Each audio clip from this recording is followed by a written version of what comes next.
Okay, this appears to be working. Morning, everyone. Ryan's not here today. He did put up an announcement yesterday that he's not going to be doing Coffee with Ryan for the next couple weeks. He's got a lot going on and just needs to take a break from that.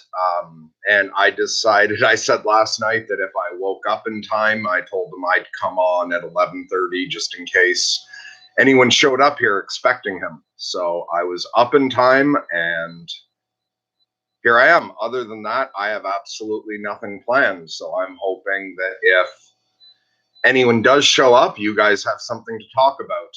I don't have anything prepared to read, don't have any topic, nothing like that. I'm really not all that awake. So Sally says, well, looks like I'm just going to miss you. Have a great stream. Okay. So Sally was here and gone. Thanks for stopping in and saying hi. And we have Turbo Connor here. Morning, Turbo. How you doing? And it seems like we have a couple other people. Anyone have anything they want to discuss this morning? How's everyone's Monday morning going so far?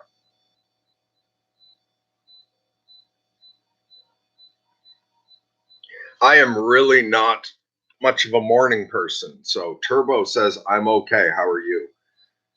Um, I'm doing not too bad. I think I'm a bit less depressed than I have been for a while.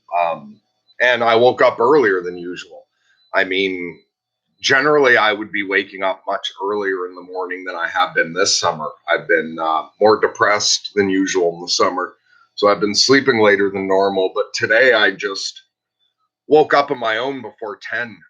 I haven't woken up quite that early in a while and not feeling that overwhelming sense of depression upon waking. So it seems like my subconscious reacted to the fact that I said I would come on live if I was up on time. No, nothing has me down. So Turbo asked what's got me down. Like for me, depression is unrelated to circumstance. I mean, there's times where something that makes me sad can sort of trigger depression. But for me, I'm just bipolar. So I go through a cycle of depression and then mania. Um, for the past decade, my bipolar cycle's been lined up with the year. It's been, hey, Dan, good to see you. Morning. Um, yeah, for the past 10 years, my cycle's been lined up with the year where I get depressed in the winter. I come out of it in the spring. I'm manic through the summer, sets back in the fall. But this year, probably to a large degree because of doing the channel, I sort of used up some of my manic energy late winter, early spring, and it seems to have sucked it out of the current me. So yester me appears to have used up some of the manic energy, and so far, late spring, early summer, I was overall quite depressed. But generally handling it fairly well. Like not getting upset that I'm depressed. Yeah, I'm used to the ups and downs. And in particular this year, if it was to some degree due to doing the channel, I'm fine with that. The channel's meaningful. If the depression I've had recently was a result of doing the channel, then that's a fair trade. So I haven't been upset about being depressed at all.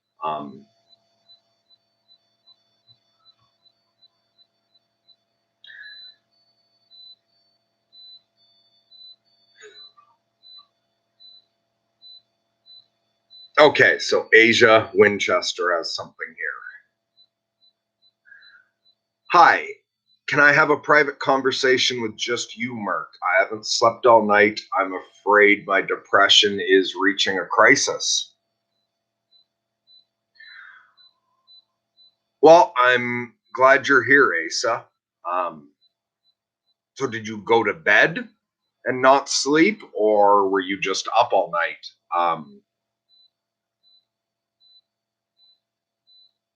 And yeah, we can have a private conversation sometime soon. Anytime I do one-on-one conversations, Ryan sets us up a link so that we can talk face to face. I can't make long distance phone calls, and I don't know how to set up those links myself. So every time I've done a conversation, Ryan sets it up so that I just click on a link and me and that person are there to talk to each other. I don't know if, yeah, I don't know if Ryan's going to be around today, like if he's going to be able to set anything up at all. But just write into sorting myself out 0 at gmail.com saying that you want a conversation, and I'll see if I can set something up with us later today. I'm also not entirely sure what I'm doing after this. So I'm not sure when I'll have an opening today, and I'm not sure if we can set up a link or not. But definitely, we'll find a way to talk sometime soon. Um, so what's going on with you is like the way Turbo asked me, what's got me down? Does something in particular have you down, or is this just depression that has gotten strong, or is it connected to something particular going on in your life? And yeah, when you say you haven't slept all night, did you lie in bed awake, or did you not even try to go to bed?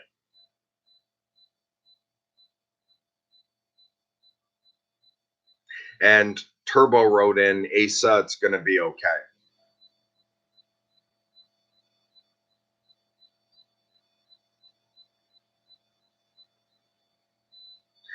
So you haven't been able to sleep. Gloff says, morning, Merc. Just wanted to say hi. Hi, Gloff. Good to see you here. So first thing I'd say, Asa, is it's okay to not be okay. So don't add any extra pressure to this. Whatever you're dealing with that's causing the depression, just deal with that. Don't add any additional guilt or shame.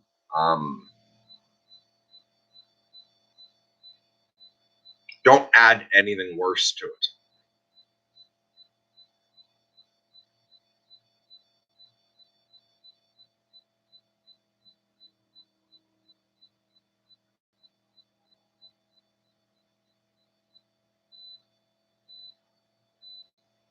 And especially when you haven't slept. For any of us, when we don't have enough sleep, that's when negative thoughts and emotions can just take over very easily. So don't start evaluating things. Sometimes in depression, we have a tendency to begin evaluating our life, or trying to figure out what changes need to be made. If you haven't slept, if you're feeling that depressed, um, be aware that everything's going to seem too hard to do in the moment. Be aware that right now what you need is sleep, and don't worry really about anything beyond that.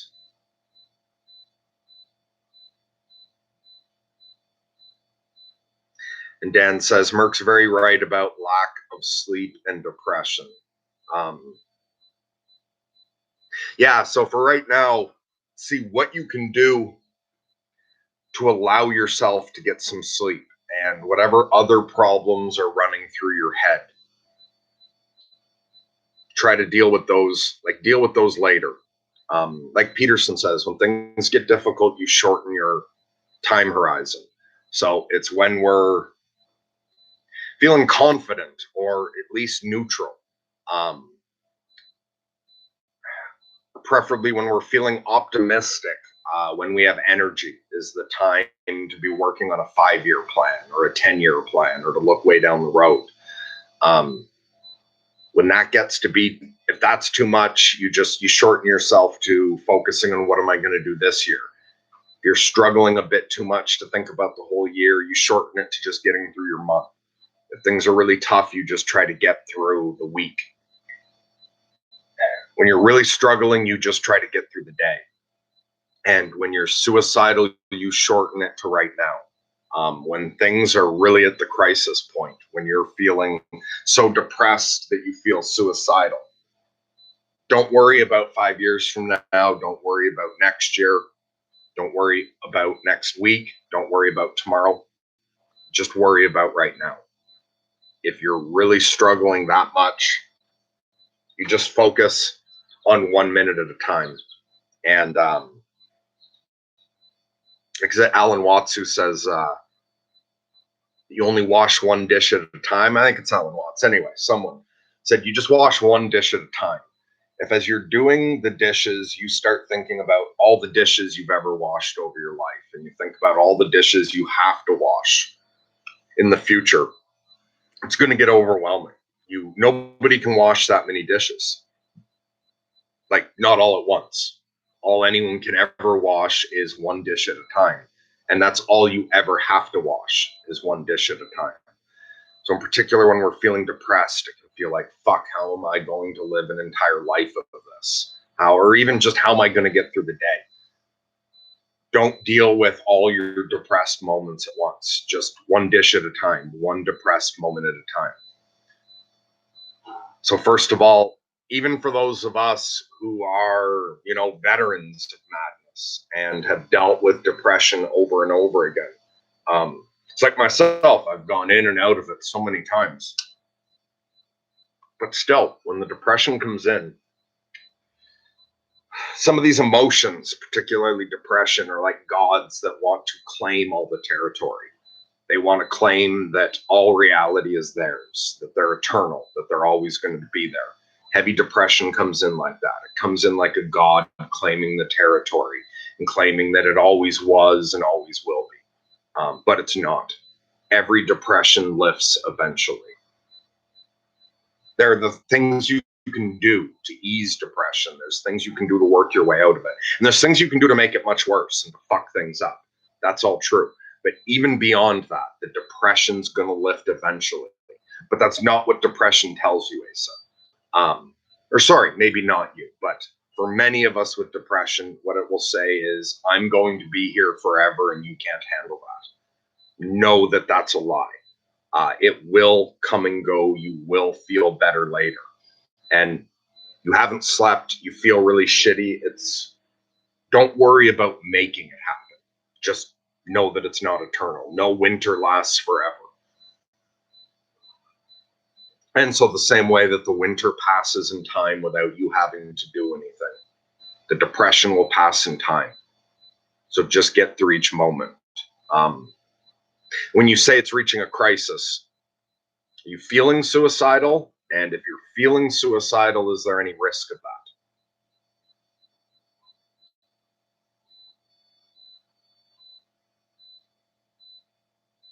Okay, I'm going to get back to a bunch of other people have commented, but there's a new one from Asa. I'll come back to the others in a minute. Asa says, God, I can't think straight. Feeling hopeless, overwhelmed, too much, isolation, bad home situation, a lot of things. Afraid of becoming psychotic, though I'm not suicidal. Okay, excellent. That's the biggest danger when we're depressed, is the suicide and the self-harm. Not suicidal, awesome.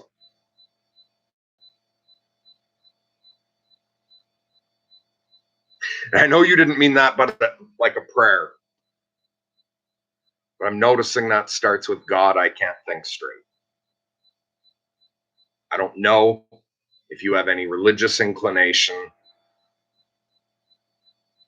but when I reach out to something I call God, whatever the fuck it is, it responds.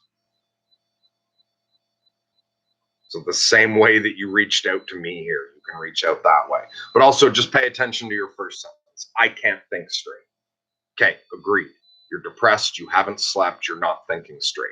So the feelings of hopelessness, of being overwhelmed, your thoughts about your home situation, and I'm sure it also feels impossible to change all of that shit. You're not thinking clearly.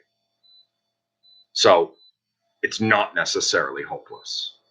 Life isn't necessarily too much. And if you're feeling like you can't change things, then keep in mind you're not thinking straight. So you say you're afraid of becoming psychotic. Has that happened to you before? Also, for me, when I'm depressed, I'm furthest away from psychosis. My psychosis danger comes when I'm very manic.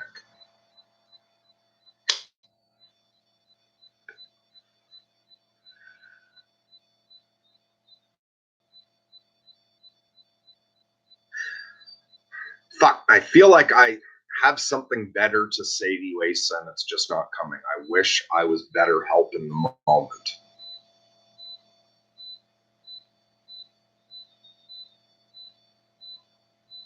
I'm going to jump back up and read through what other people have been saying. And feel free to tell me more, Asa, and hopefully I will have something better to say as a response to the next thing you say.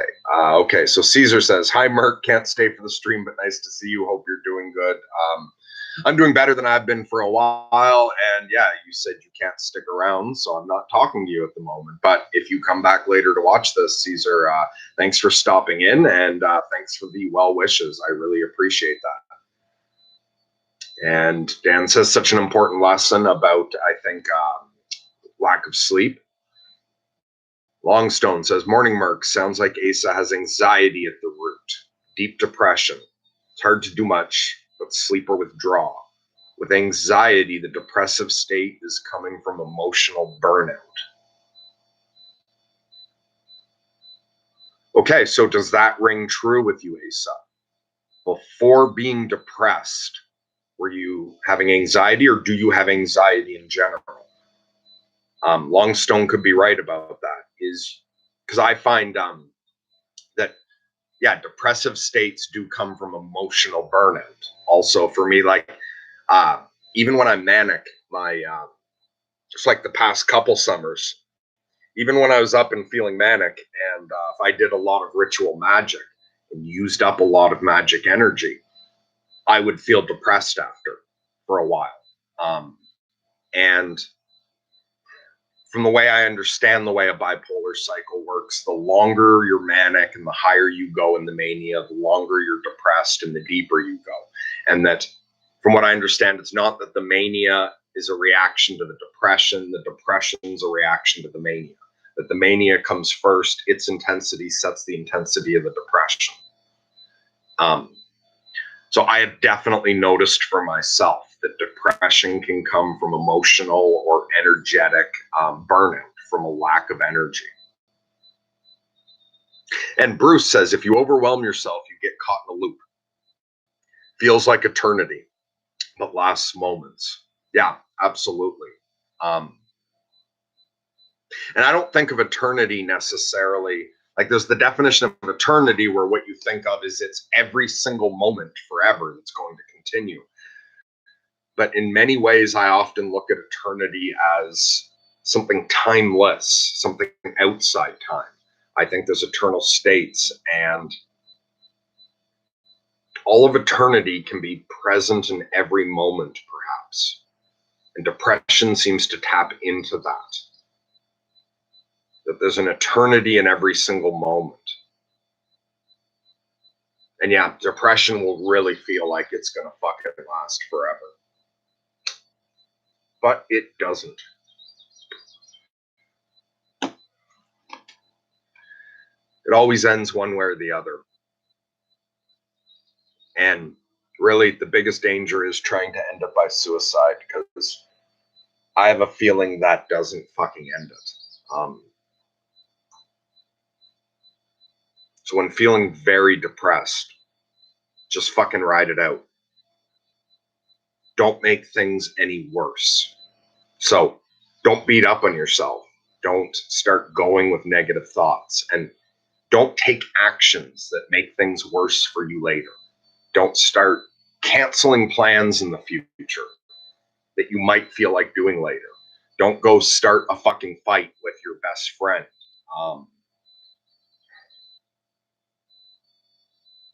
Don't destroy things you love. Don't make things worse for you later. Like, Peterson says, try to find one small thing you can improve. like no matter how small, and work from there and things get exponentially better. Yeah, that's great. But step one, even, is just not to make things worse. So, like the Hippocratic Oath, first do no harm, then try to help. Treat yourself the same way. So, if you're too depressed, if you're too sleep deprived, if you're too whatever, to make any kind of improvement, even the smallest one, then don't worry about making improvements. Just do your best not to make anything worse.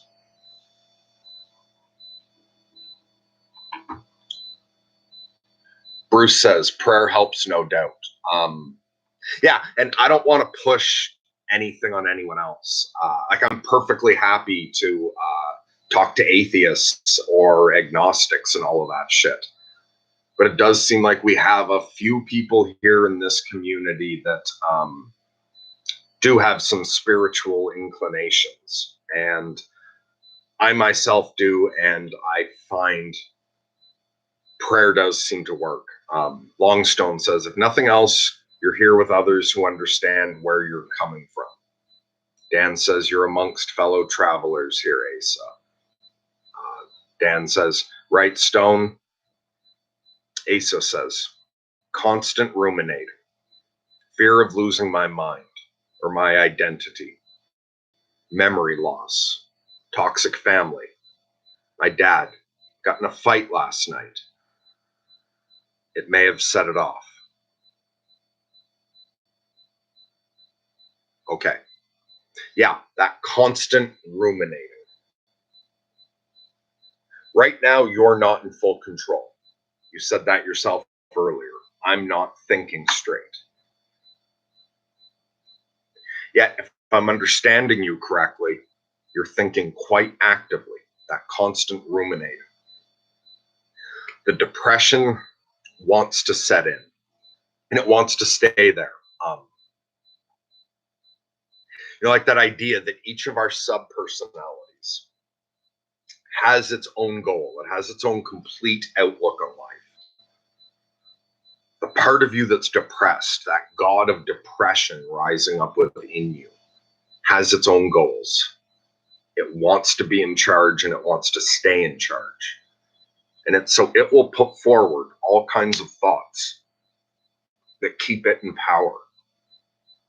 So think of it in the way, like in fiction,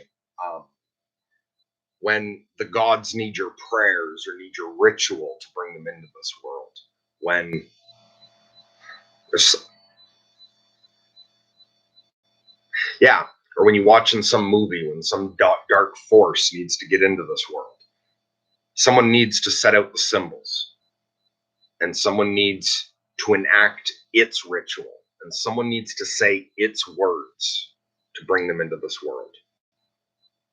Your depression will offer you the rituals and the words that bring it into being and feed its strength. So,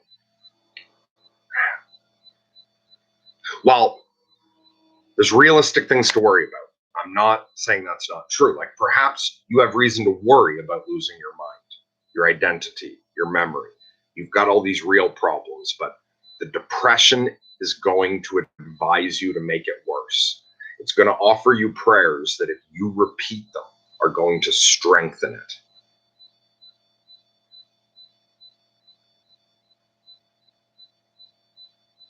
What everyone else was saying there, that you're not alone. You're absolutely not alone, Asa. A lot of us here really understand depression. Then I think there's also some people here, and maybe not on the stream right now, but there's some people in our community who may not have experienced depression, don't understand what this is like, but is still here for you.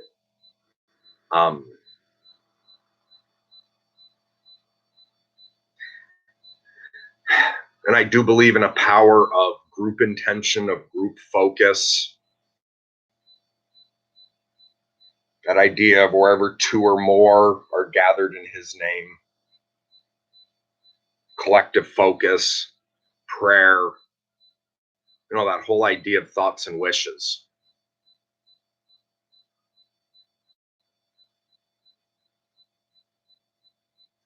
So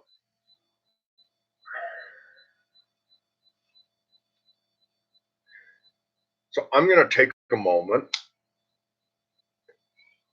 and invite everyone else here who wants to take a moment to offer some prayers, some support and prayer, or however you look at it.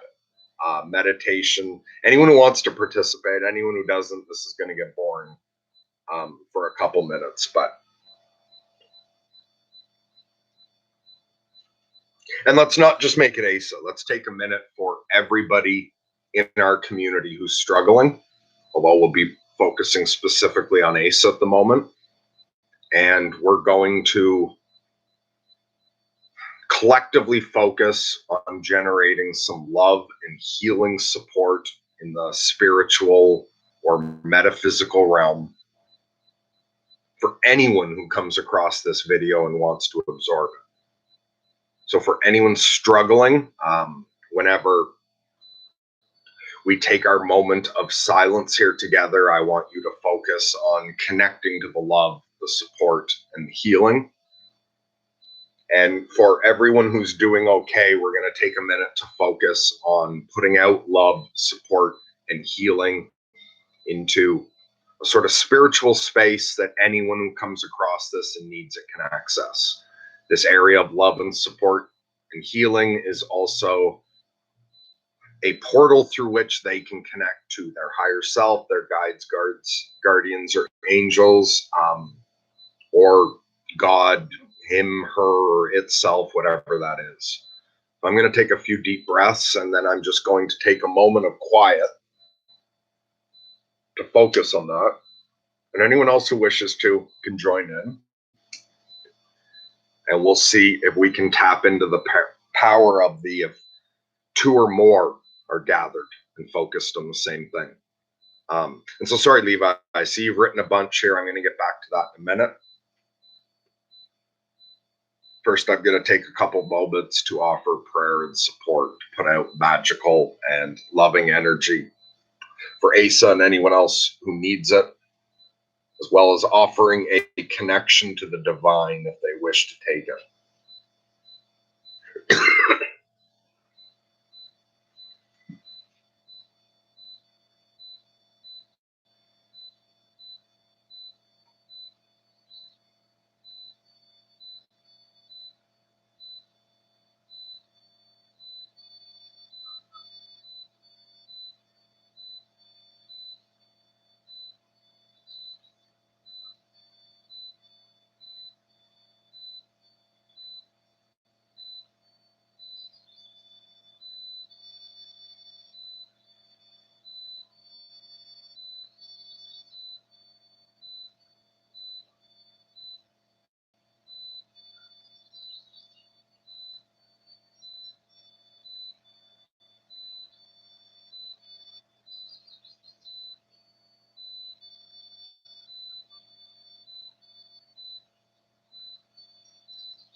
I don't know about anyone else, but that felt really good to me, and I could have sunk in much deeper there.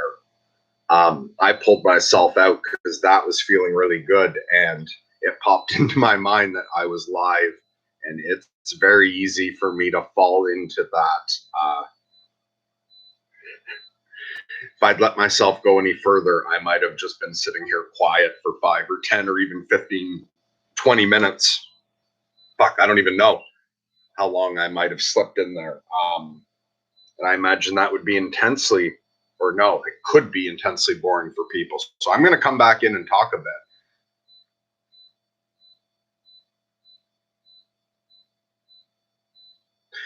But if anyone else enjoys that, like praying or meditating, whether it's just getting into the now or whether it's actively praying, if anyone else enjoys that silent time yet with the connection where you're doing it with other people, I could thoroughly enjoy doing a lot of that with you guys. I'm sorry, when I say you guys, I mean that the way, like, we don't have a good plural for they. In the like second person. We don't have a good, that's why, some people will say y'all or you all. We don't have a good, so I tend to say you guys, but I'm not being gender specific there. It's everyone. That's the one that just falls out of my mouth. So that's not about being gender specific when I say you guys, but if people would like, if anyone wants to spend more moments of silence, maybe sometime I could do streams more specifically devoted to that, so people who are looking for conversation don't get bored. Or if everyone likes it, maybe I can start mixing more silence into my streams. I thoroughly enjoy silence, but as far as like a live stream goes, I don't know how good an idea that is.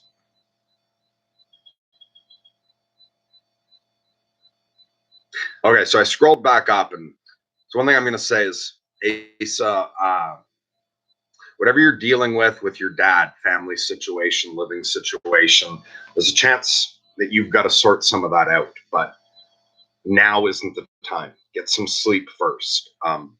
So maybe what's best is for you to find different living situations. Maybe you've got to do something about your relationship with your dad. But on the other hand, don't assume things are necessarily as bad as they seem now. I've talked to lots of people through a bad emotional state where they're upset about a fight with someone else.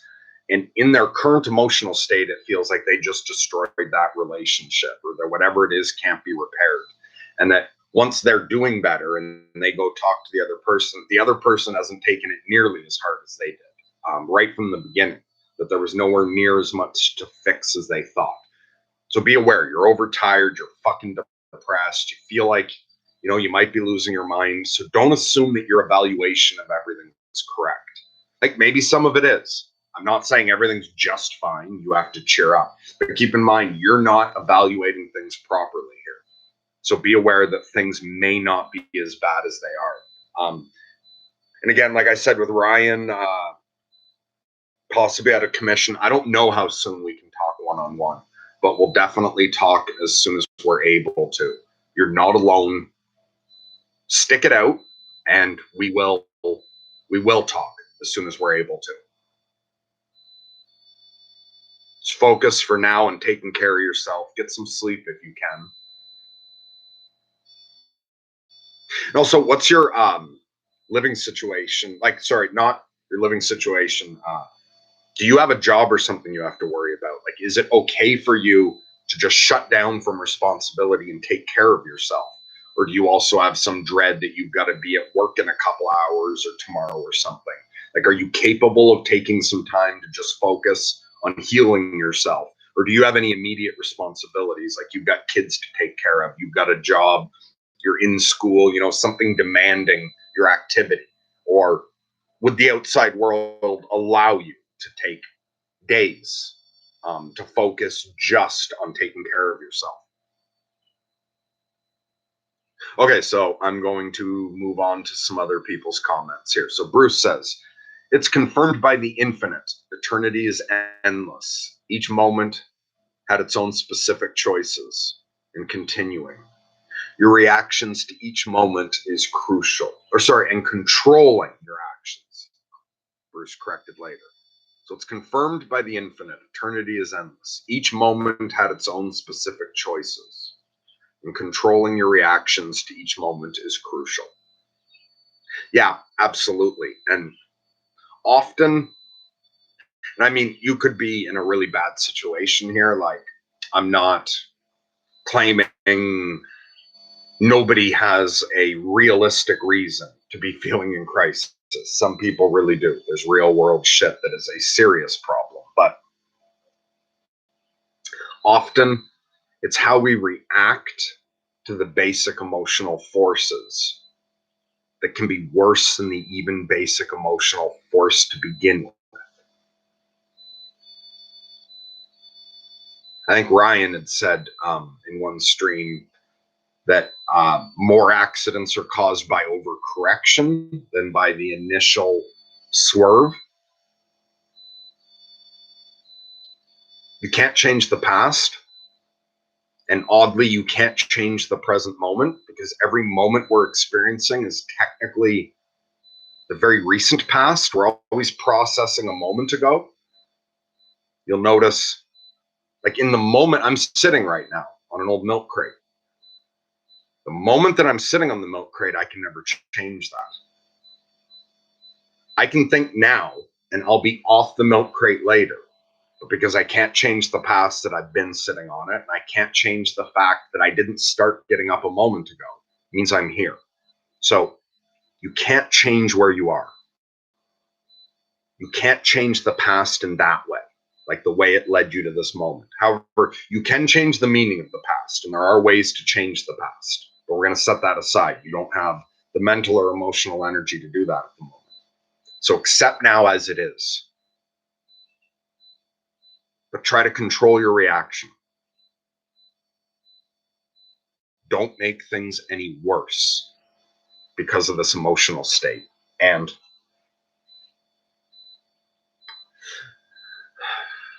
have you heard Peterson talk about the difference between encountering something voluntarily and being forced to encounter something?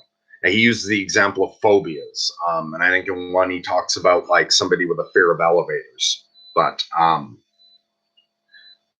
fear of spiders is jumping in my head. Somebody in one of Ryan's streams last week talked about their fear of spiders. So someone's got a fear of spiders and they're forced to encounter spiders against their will, it will make it worse. So, say you're afraid of spiders. And I think it's funny because I have no empathy or real understanding of that fear. And every now and then I throw a spider on you to freak you out. Every spider you're encountering is against your will.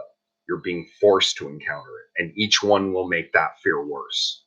On the other hand, when we voluntarily choose to confront our fears, when we say, okay, I'm going to expose myself to a spider, and we choose how far to go.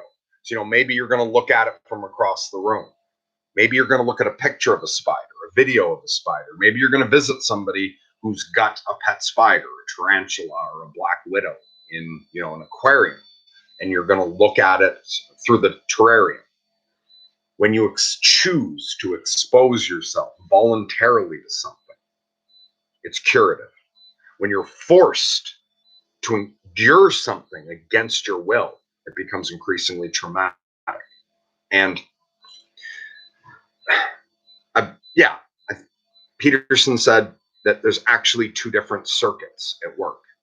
The part of you, like the part of your brain that reacts to being forced to encounter a spider, is not the same part of your brain that reacts when you choose to encounter a spider. Now, I found this was true for all my problems with mental illness and all my fucking problems in life. That's something me and Ryan got talking privately about yesterday. We spoke for a while. The difference between something happening to you and something happening for you.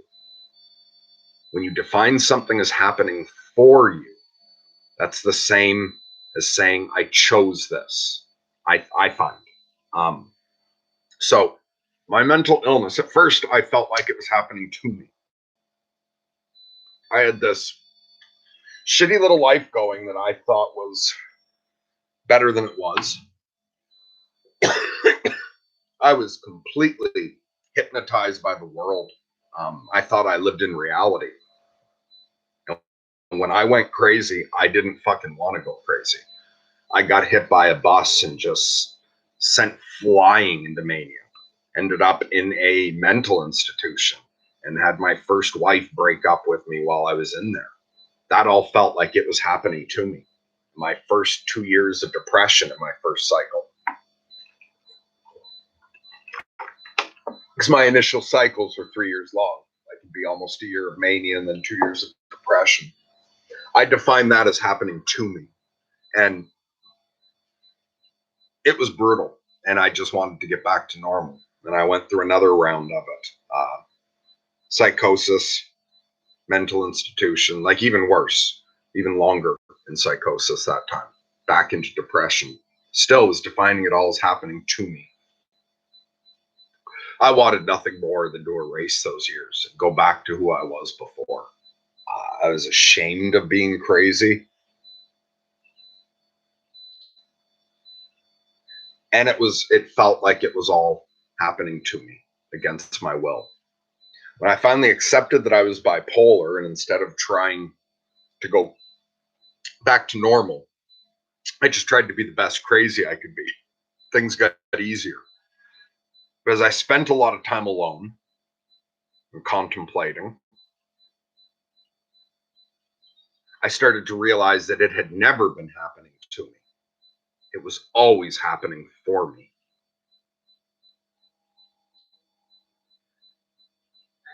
That I wasn't cursed by the bus or the mental illness.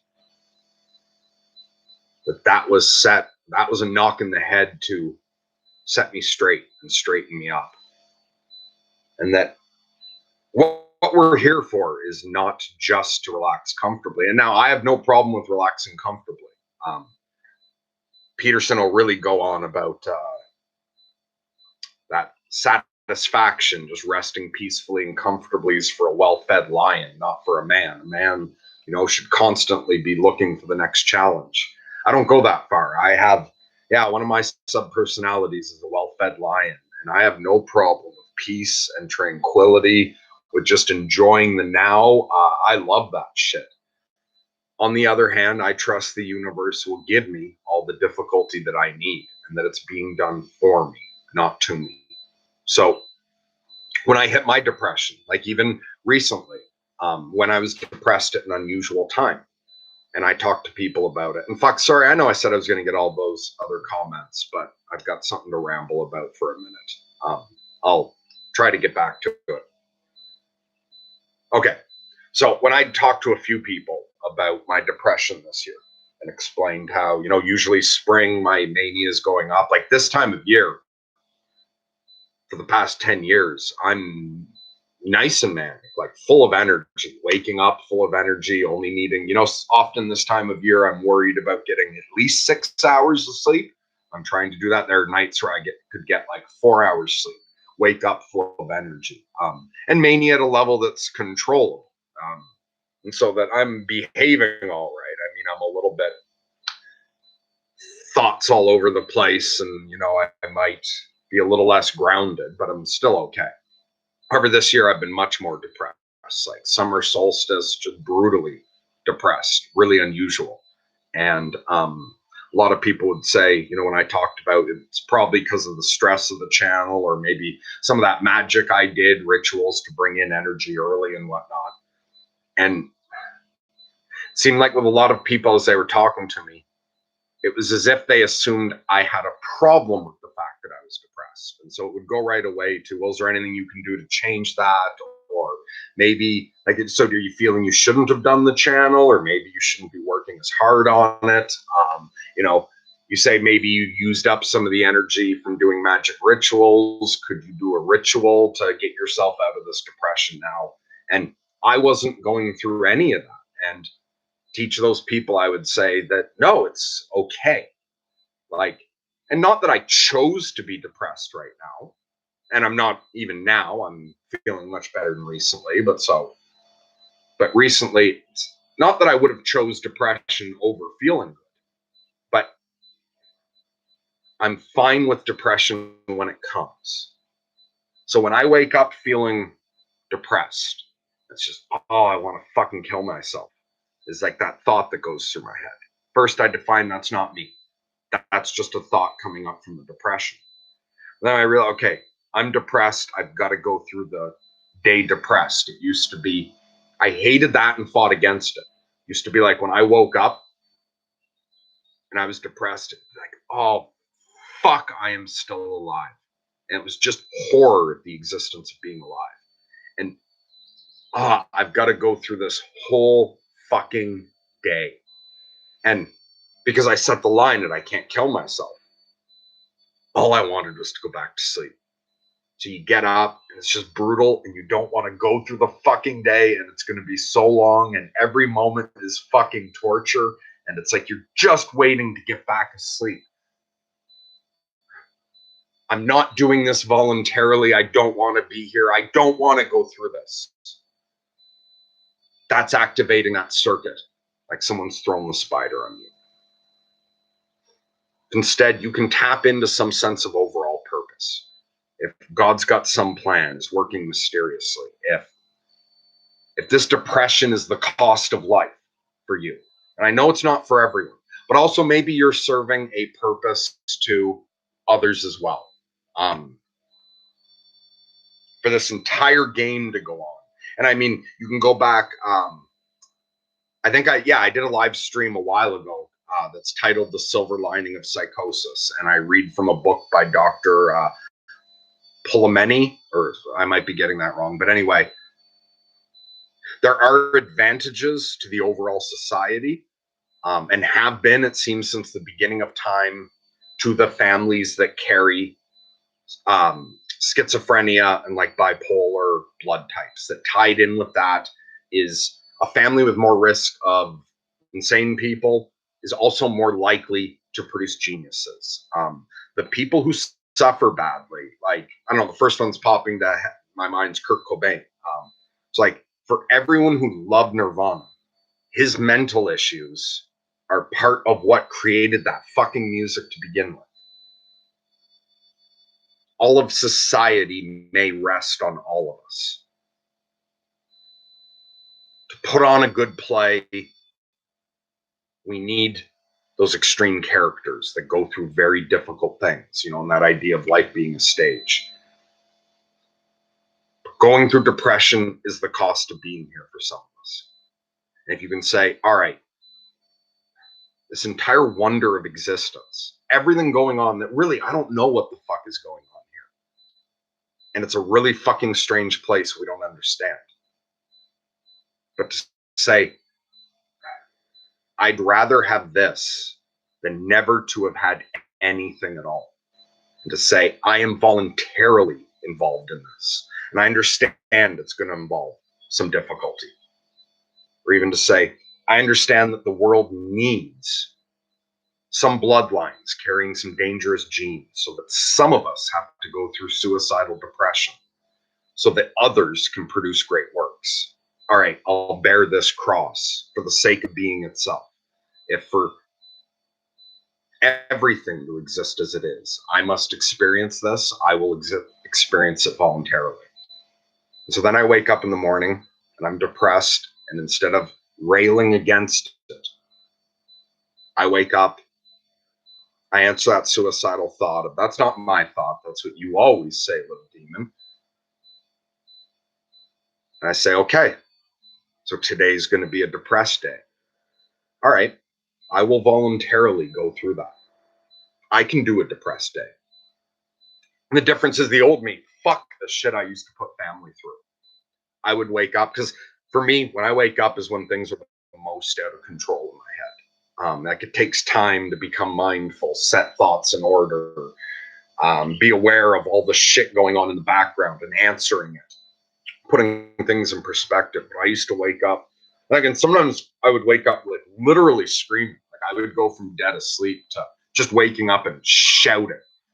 And then I would just go straight to the phone or bathroom, and then straight to the phone. And it's like, I'm outraged. I can't be like this. And then just harassing family members for help. So that you call someone and they answer, and I'm crying or screaming and demanding that they do something to help me, that they fix it for me, because I don't want to be like this and it's unacceptable. And that always just made shit worse. I don't have to do any of that anymore.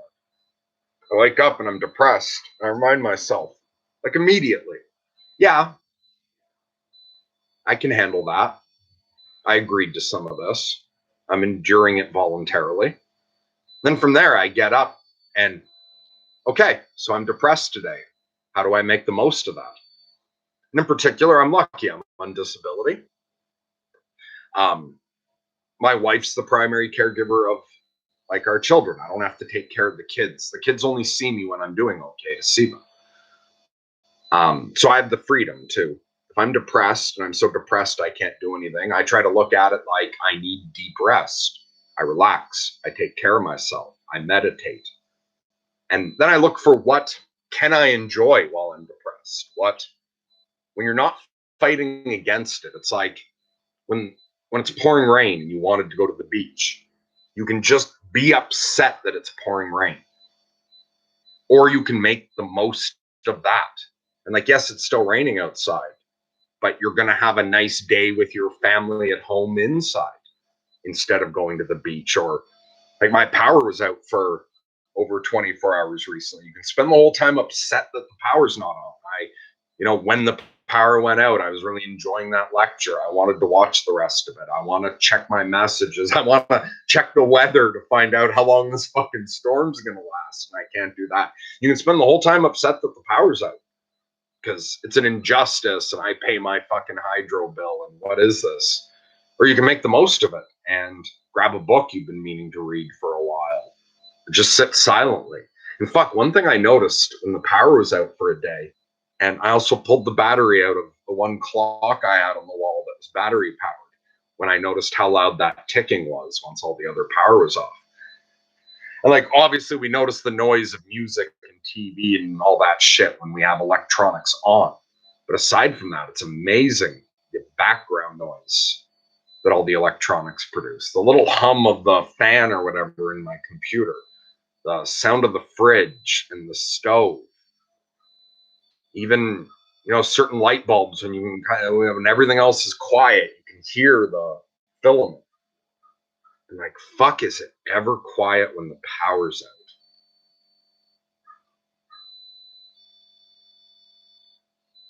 And if I was railing against the fact that the power was out, I wouldn't have noticed how quiet that was, and I wouldn't have thought to pull the battery out of the clock.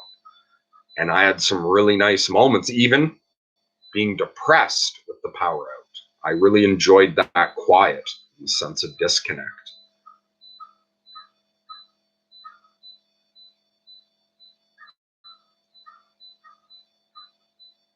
I'm going to go back and answer some more questions. Oh, some things are retracted. Okay. So Levi said, I walked out to the doctor's early, got upset, broke my phone. It was going haywire in my pocket. Doctor was being very weird. She wanted me to up the epilum. That epilum hasn't been doing well with me, making me sensitive to sunlight. I was on Deepa coat, or what, I'm not sure, but they changed for no reason. I actually been feeling okay. And then you retracted some stuff and said, good that you went live. All right, so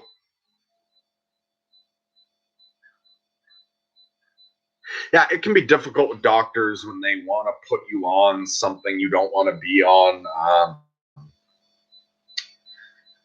It's easy to get upset with doctors, but they're not fucking gods. They have their own human problems, and yeah, they very much want to just put you on something that fixes everything.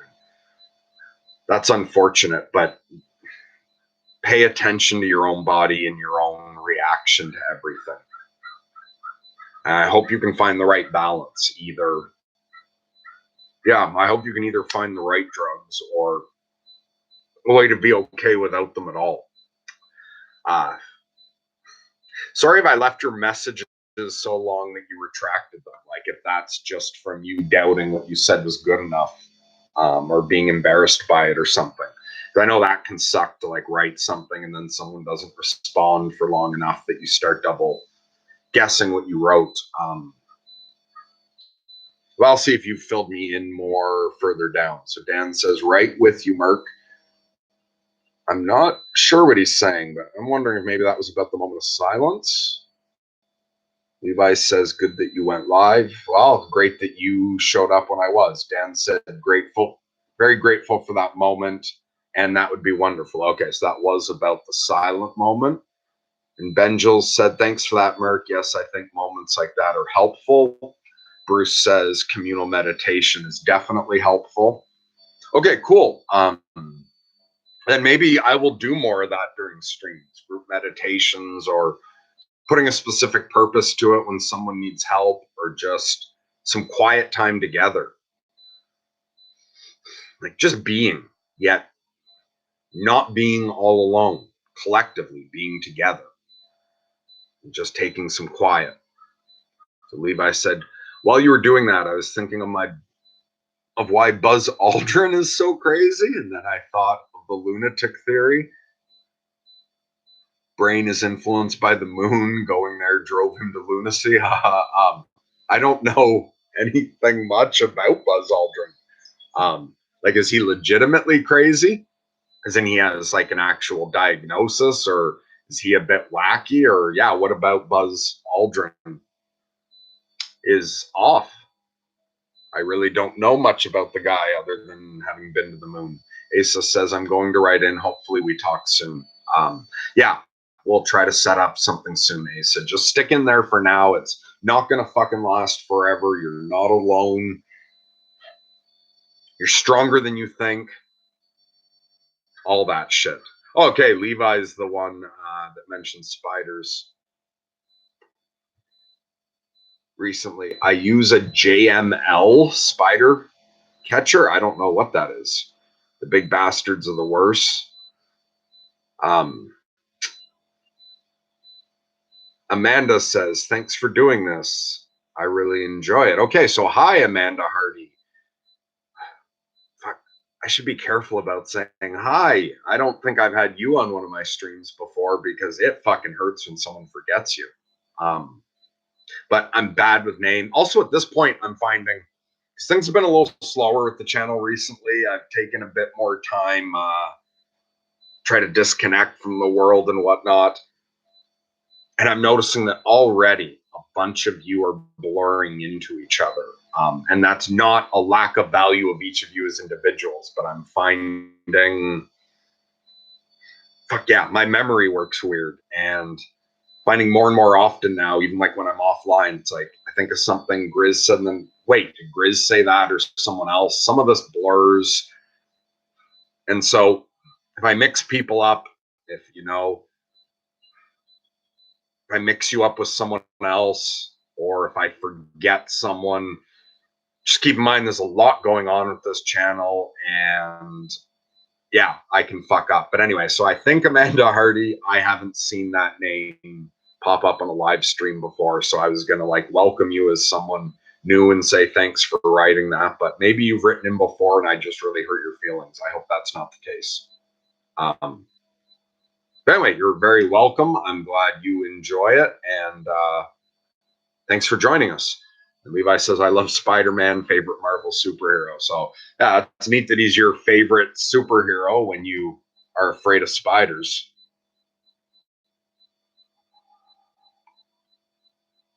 Bruce says, we're listening, thumbs up. Resistance is persistent. Exactly.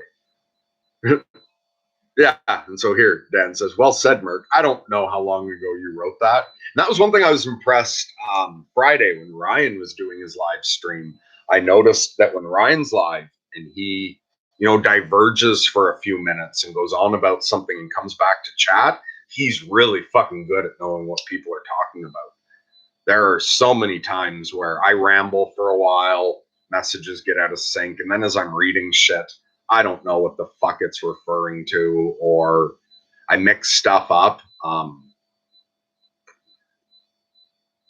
Like there was one stream, it like clicked in my head after. There was one stream where someone said something like the sun also really affects our moods, and I read it as maybe I'm a Solaric, and I was like, a Solaric, I don't know what that means.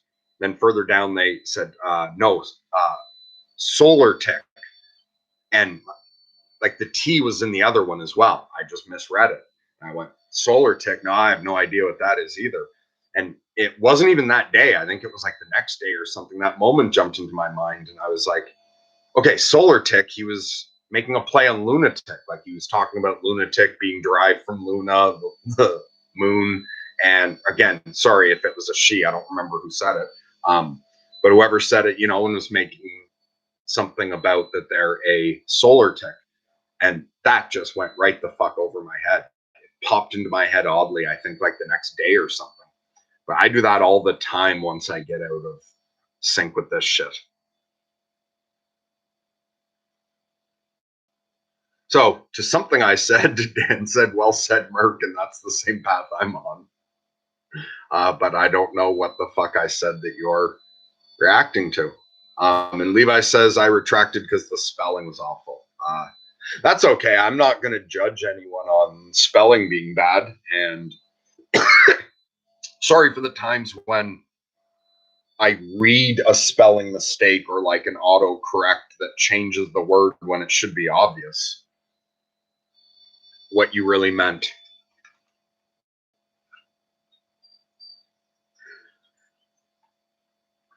Bruce says everything is energy, frequency, and vibration. Um, yeah, it appears so.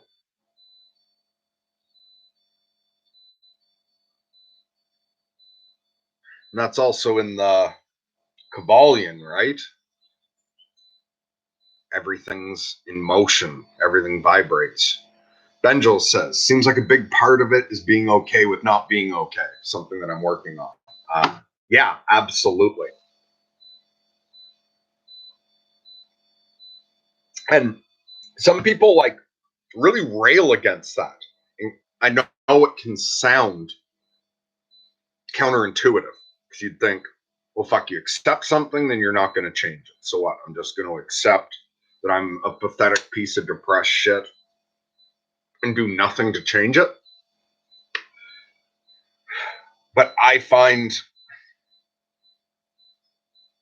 oddly that the acceptance of something actually allows you to improve it more quickly than the other way around. So for me, I did initially try to fight being crazy. I tried to get back to normal. It was only in accepting that I was crazy that I began to improve it. You can be okay with not being okay. You can accept it. Then it's much easier to find the bright side of all of it, to find that larger space, that higher awareness that Tim Freak talked about. Um, so anyone who's dealing with this, who hasn't seen it, not the conversations with like there's a couple conversations we posted with Tim and other people, but there's one I forget what it's called. But we do have one where me and Ryan talked to Tim Freak, and we discussed the way you can be depressed and feel a sense of connection to the good, to the divine at the same time. And it's when you're okay with being not okay that you can find the benefits of it. The same way as if you're not okay with the power being out, all you're focused on is what you would do if the power was on. And then even, I mean, if you took that to the extreme, if you then like you didn't accept that the power was out, you spent all your time, you just drove to the local company producing electricity, wherever's responsible to fix it, and just yelled at them until the power was back on. You wouldn't be able to find all the other moments you could have had. You accept that the power's off. You can find the other things you can do to enjoy yourself. Also, if you just accept it, you get rid of the shame and the guilt and all of that bullshit. It's easier to make some small steps. Like, okay, I'm depressed. That's fine. And, don't make things worse. But then also look, is there anything you can do? Like, do you enjoy tea? And you've actually got tea and you're just not making one because it doesn't seem worth it? Once you accept the depression, you can sometimes look around for, well, you know what? It's nice outside. I'm going to go sit outside. If I'm going to be depressed, I'm going to sit outside and be depressed. Maybe if you're okay with being depressed, you'll feel up for going for a walk. Or maybe you'll think, oh, fuck, if I'm just going to sit around depressed all day, it'd be nicer to sit around in a room that was a little cleaner. That would have an effect on my subconscious. Okay, I'm going to force myself, tidy up for 10, maybe 20 minutes. Just tidy up the room a bit, and then I'll sit down and be depressed. Being okay with not being okay makes it better, or makes it easier to get better, in my experience. So Levi said, "Oh right, yeah, you're in the UK. Yeah, you're the skateboarder. More's clicking about you. So sorry about that. My memory is weird. Sometimes I remember certain things more sharply than others. Yeah, the other day I was thinking about you, Levi, and I had way more of the details in mind. I was aware the other day that it was the skateboarder in the UK that was talking about spiders and Spider-Man. But anyway, in the UK, and so you're talking about the meds. They have no support when it comes to my cannabis use. A lot of them refuse to accept it helps me. The NHS are terrible at mental health care. He goes nuts about aliens on the moon. He says he's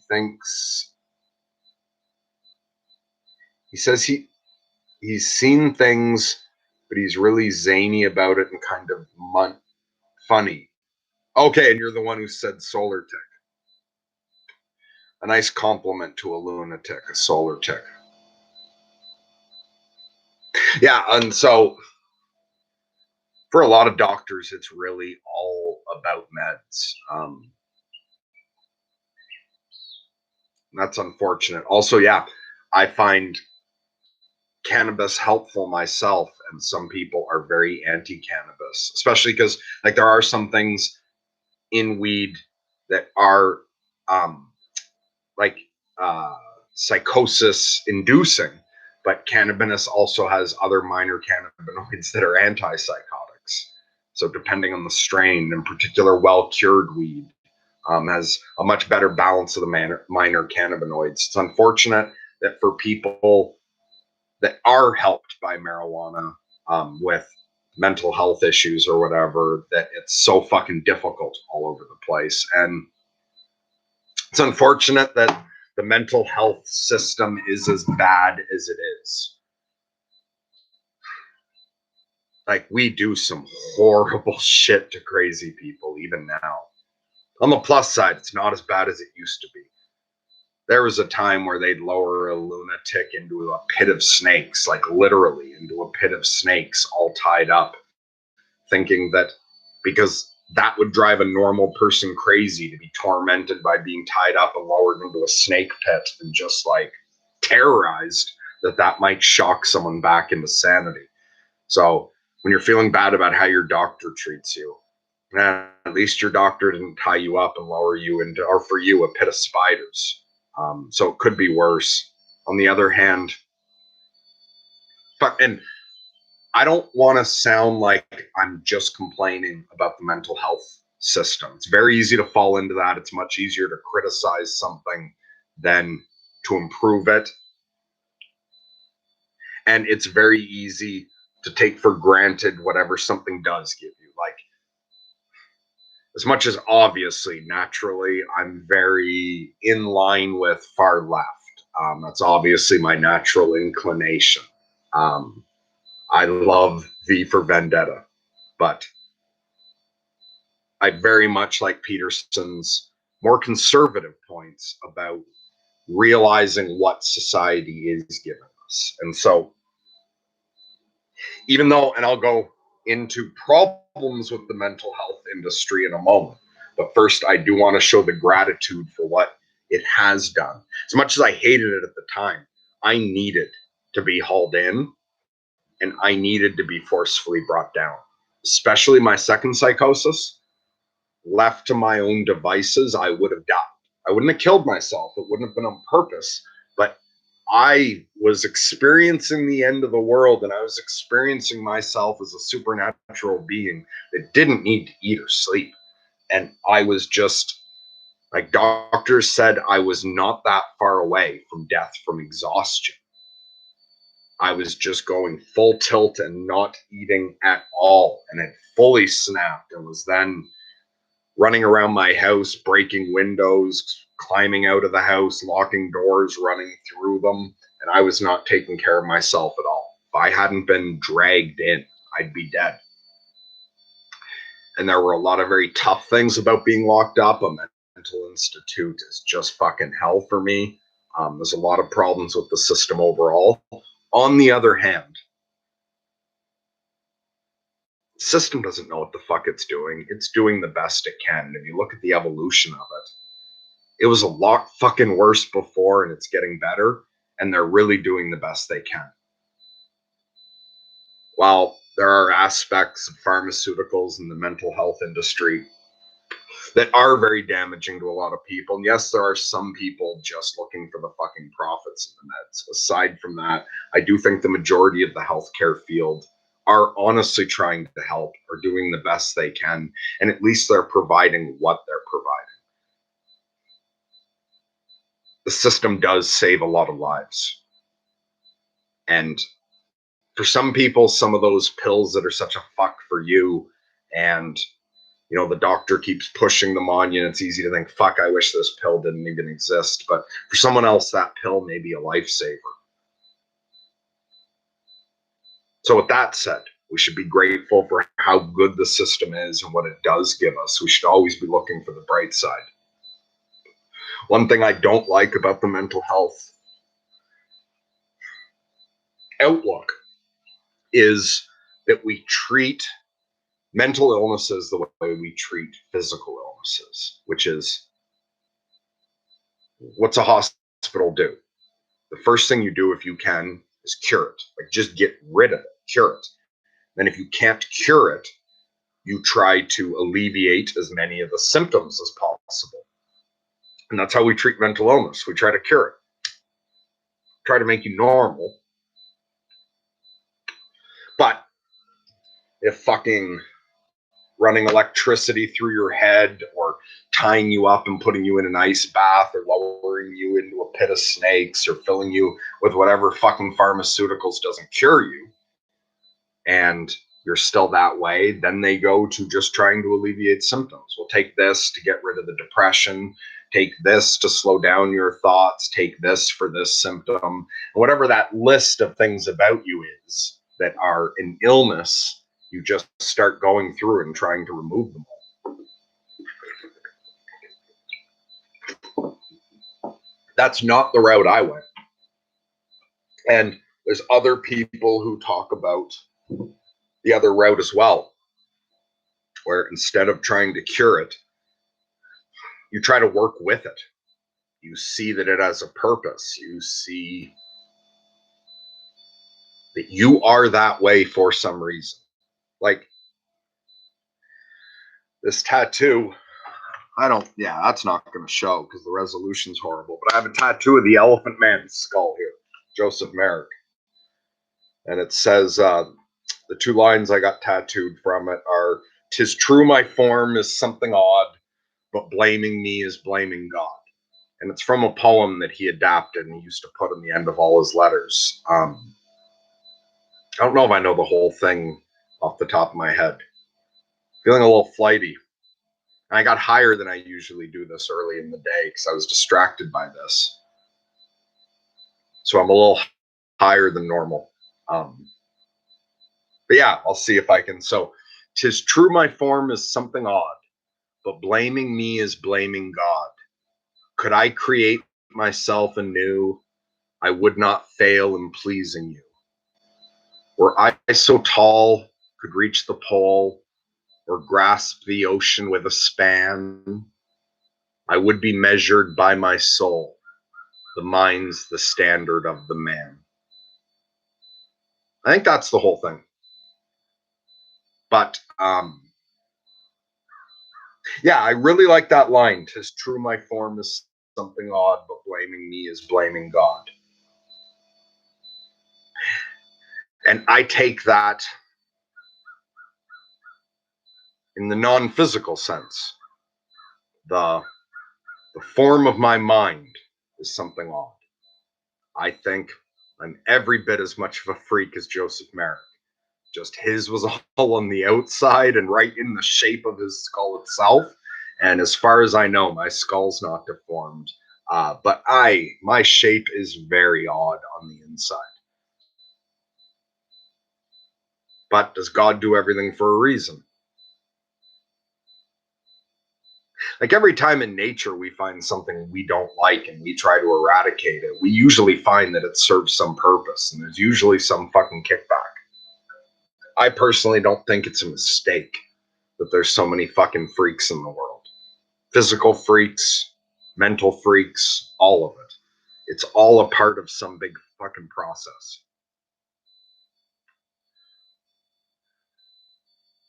And so instead of just trying to change it, you try to accept it and work with it. And realize that the same way any ecosystem is well served by a wide variety of very different forms of life. Our society benefits very much from the fucked up ones. We have a tendency not to notice that as much as we notice how much, like, we create that idea of normal and productive, and we really focus on whatever else matches up to that main archetype, and we don't notice what a benefit all the freaks and the people on the margin are and how necessary they are for the whole system to function. Sort of Levi or Asa or any of you, when you share with me the way you're a freak, the way you're different, that part of you that you don't like, I do look at it that way. Blaming you for that is blaming, I might as well blame God. And so, and there are ways to work with it. Strange minds need strange lives. But meditation, spirituality, shamanism, magic, arts, poetry, music, visual art, philosophy. Fuck, some lunatics have been amazing scientists. If we make the right accommodations for ourselves, and if the world provides us the right environment, we can produce something unique. But also not to put that fucking pressure on everyone. Like the movie A Beautiful Mind, fuck, I'm forgetting the guy's name, like the real life example. But that movie, A Beautiful Mind, is a true story. And, you know, sometimes people bring out that, or Cantor, the guy who did the infinity theory, or, you know, these total fucking lunatics that just do this breakthrough science. And it's put forward like this feel good movie, and that, you know, this should make crazy people feel better about themselves. But I mean, sometimes it can have the weird effect if it makes you feel like, oh, okay, it's all right to be crazy so long as you are spectacular in some other way. And for everyone watching A Beautiful Mind that doesn't have any of those amazing abilities, or anyone who's suicidal and can't play music like Kurt Cobain, it's cold comfort. It makes you feel like you've got to achieve something amazing to be worth it.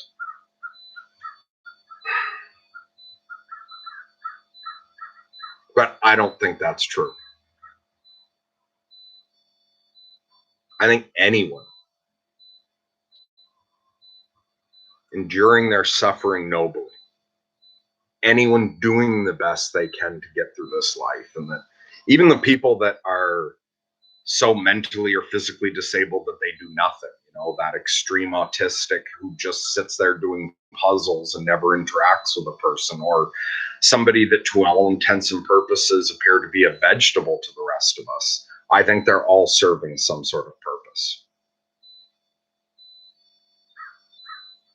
Especially when life isn't easy. You know, when you feel like, fuck, I can't stand this, or this is so hard. You keep aiming at the good, and you decide to be honest and to accept this burden. And just, even if the rest of your life is going to be mostly pain and suffering, and you're never going to achieve a thing, and nobody's ever going to look up to you, that you say, well, fuck it, I'm still going to live this life and trust that it's to some purpose. That to me looks heroic. And that to me looks amazing. And I know you're not on fucking YouTube doing it live, getting any feedback. There's no one who understands what you're going through, perhaps. Well, at the end of this, either you blink out and none of it mattered anyway because you don't exist anymore, or you encounter something that was paying attention. And I think those inner battles appear heroic to God. How the fuck did I get onto all that? Let's see what else is here.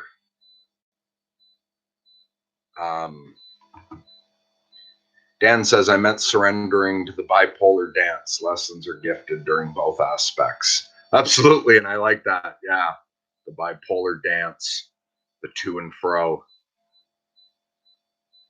whirling into different states, left and right. Yeah, you accept that, and there's a lot of beauty hidden in there, even in the depression. And Bruce says, so we're influenced by these unconsciously. Not sure what that's in response to. If you're ever, Levi says, if you're ever trying to fight anything, watch Rocky 1 through 6. I saw a bunch of the Rocky movies when I was a kid, but I never got into the Rocky movies. But for anyone else who might, they can check out his suggestion. Adela Darling, hi, thank you for joining us. Says ACE. Accept it, chant it, embrace it, mad pride. Thanks, Mark. Great stream.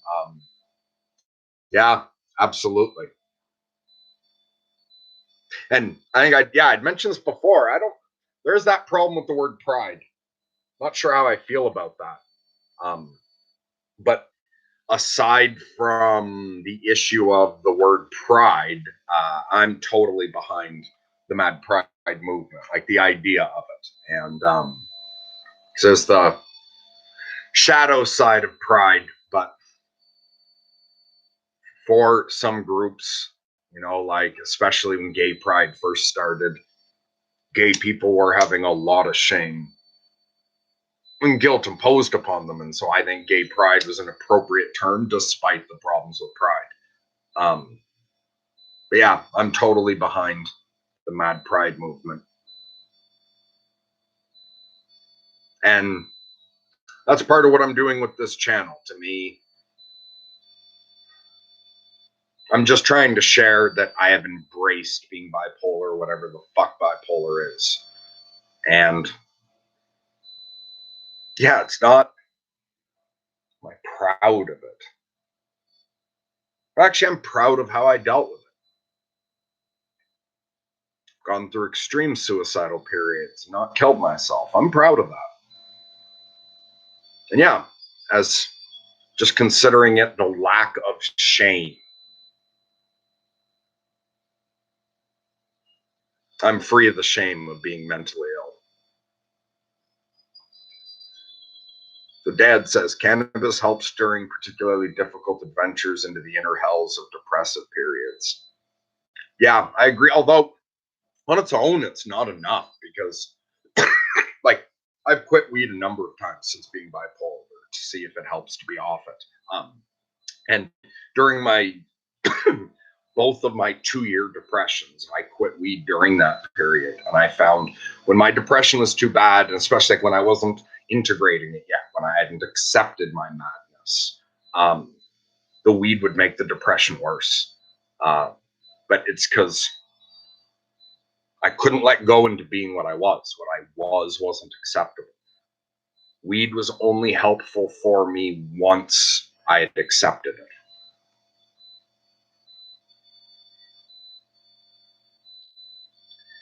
Hey, Grizz is here. Says much easier to criticize something than improve it, especially oneself. Yeah, and so maybe that's in response to when I was talking about criticizing the mental health.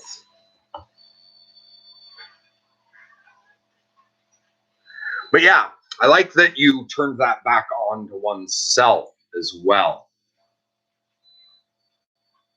It's easier to criticize yourself than to improve yourself. Yeah, it's easier to criticize yourself than improve yourself. And if you're criticizing yourself actively, I don't think you're going to improve yourself. And again, Maybe some people's minds do work that way, that they've got to criticize themselves to take action. But for me, while you're actively criticizing yourself, you're not going to make any improvements. And criticizing is easier than improving. So for me, step one is stop doing harm. First, before you can take a step in the right direction or take a step to improve things for yourself, just stop fucking making it worse. Stop criticizing yourself. Give yourself a fucking break. Let yourself rest long enough. Like, get some sleep, get some food, recuperate, give yourself a little bit of love. Um, and then when you can just achieve not actively criticizing, maybe then you can start doing something. Some small, seemingly insignificant thing that's at least better than doing nothing at all. Benjel says, it's funny how differently weed affects people. I smoked for the first time in a while the other day and had the closest thing to a panic attack that I've ever experienced. Yeah, and it's not just weed. Everything affects everyone differently. It's weird how differently peanuts affect some people. Everything affects us all differently. We're all more unique than it sort of seems when you go through school and like science class and biology and all that. Really makes it seem like we're all going to react the same to everything, even though they'll say people have different reactions. The way we talk about it generally is as if one thing does one thing to everybody, but things affect people very differently. However, that I smoked weed for the first time the other day and had the closest thing to a panic attack that I've ever experienced. That's a common problem that I recognized in people even before I went crazy. When you smoke weed, weed's one of these things, like, weed tolerance is amazing. Like, I think it's even stronger than alcohol tolerance. And Peterson talks about the amount that some people can drink who are alcoholics. Your body adapts. And I find with weed very much, and I work hard to keep my tolerance low. So I don't smoke as much weed as I used to, as much at a time. But when you smoke weed on a regular basis, your tolerance like just shoots up. When I first, so if you smoked weed for a long time, and I've seen so many people do this, they smoke weed for a while, then they quit. Especially if you quit for more than like 6 months, your tolerance goes way the fuck down. And the next time you go to smoke a joint, you don't act like you did the first time you smoked a joint. Like when people first try weed, usually you just take a toke or two. Like you're not sure how it's going to affect you. You don't want to take too much. And especially if you're smoking with someone who's like wise and passes on advice, they'll say, hey, don't smoke that much. It doesn't take very much if you've got no tolerance for it. However, if you used to be a pothead, it's that old circuit kicks back in. You get handed the joint and you smoke it the way you remember smoking. Because when my tolerance was at its highest, I could roll big fucking multi-paper joints and smoke those by myself. It was ridiculous.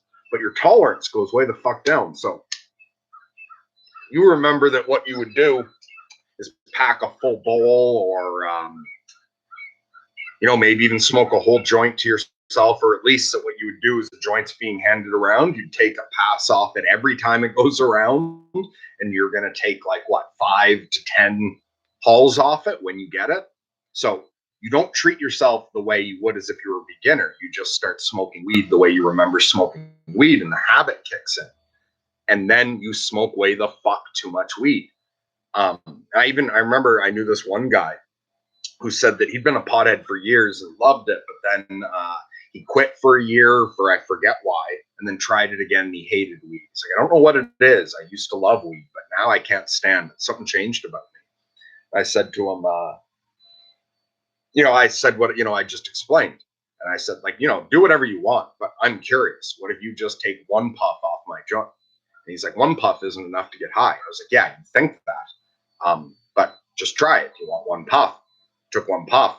10 minutes later, he was like, okay, yeah, I'm high. And he was pleasantly high.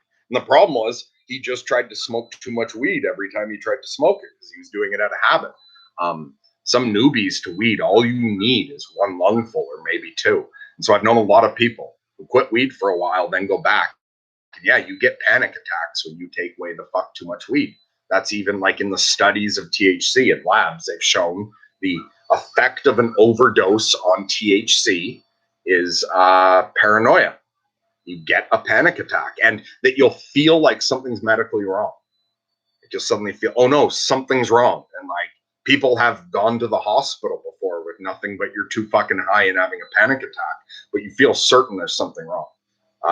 And yeah, there's no other dangerous side effect to an overdose of THC, but all you're experiencing there is an overdose. You smoke too much. The other thing that's very good, because CBDs actually, if they induce an overdose effect on THC in the lab and then give someone, like it's pure THC, and then give them CBD, that's actually the antidote to the panic attack. So weed with more CBD in it won't have that effect. And there's other minor cannabinoids that balance out the THC. So THC is even worse, like separated out for inducing a panic attack. But yeah, that's just the symptom of an overdose. Grizz says, God grant me the psychosis to change the things I cannot accept. I love that. And I love you, Grizz. That's wonderful, some of the things you write. God grant me the psychosis to change the things I cannot accept.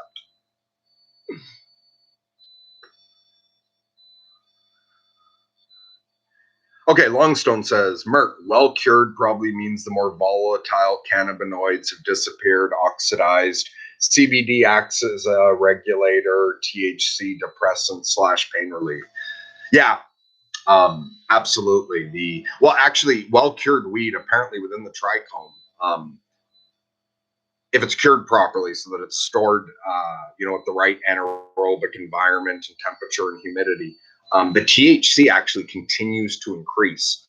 Like the little trichome, the crystal, that little chemical factory will keep operating for months and months and months after the weed's been cured. Like a good wine or cheese, like a long-term effect. So minor cannabinoids continue to develop, and you will actually get THC go up, like more produced, but also some THC continues on its journey to become THC, but also just that you get a richer, fuller blend of more developed minor cannabinoids. And we still don't know all the shit that's in there. It's a real cocktail, and it's better to work with Mother Nature than just be isolating and pulling something out.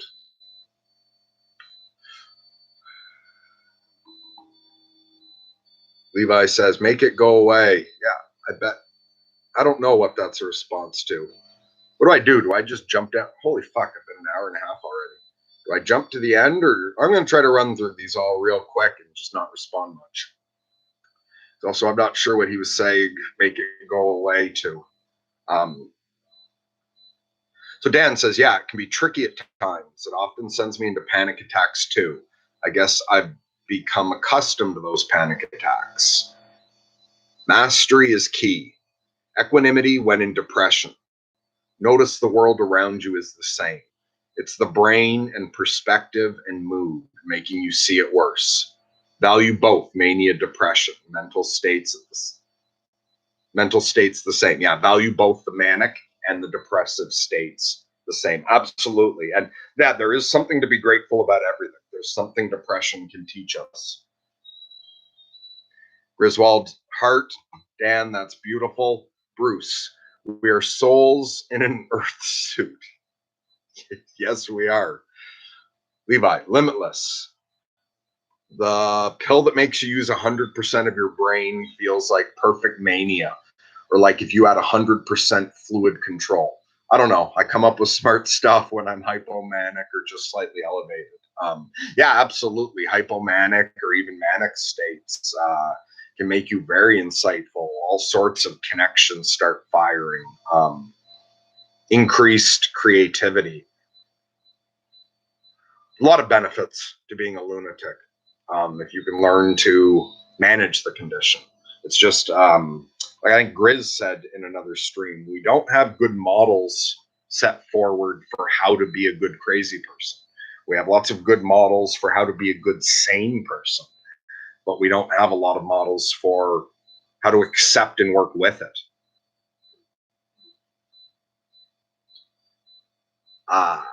Bruce says expectations can be a killer. Dan, amen, Merc. Bruce, strengthen through adversity. Aiming up will bring you higher than wherever you are. Absolutely. All right. Asa says, understandable. I don't want to get rid of it. I'm drawn to extreme states. It gives me incentive to create. I also realize my particular artistic vision is a form of psychosis. It's scary. Okay, excellent. You're not railing against it. You realize there's benefits even if you can't access them all. It's a dangerous gift. Keep walking that path. We'll talk more about that whenever we're able to get a link set up so that we can chat face to face. Sorry for my technical illiteracy, how bad I am with computers and how much difficulty I have with like messages and stuff. It would be nice just to post away. People can contact me directly, but that would be too much for me right now. It's easier for me to go through the in between at the moment. So sorry about that. But we're going to talk soon. Just fucking stick with it. And like you said, you're not going to kill yourself. All right, good.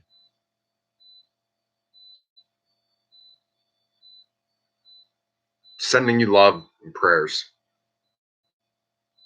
Thomas Welch says, recently got my PhD, but currently unemployed and sick of it. Depressed today. Sick of sitting around, studying the same thing. I have an interview soon, but can't motivate myself for anything today. All right. So first thing I want to say to that is, all right, you're not going to do anything productive, fine. Don't do anything productive, but don't do anything counterproductive.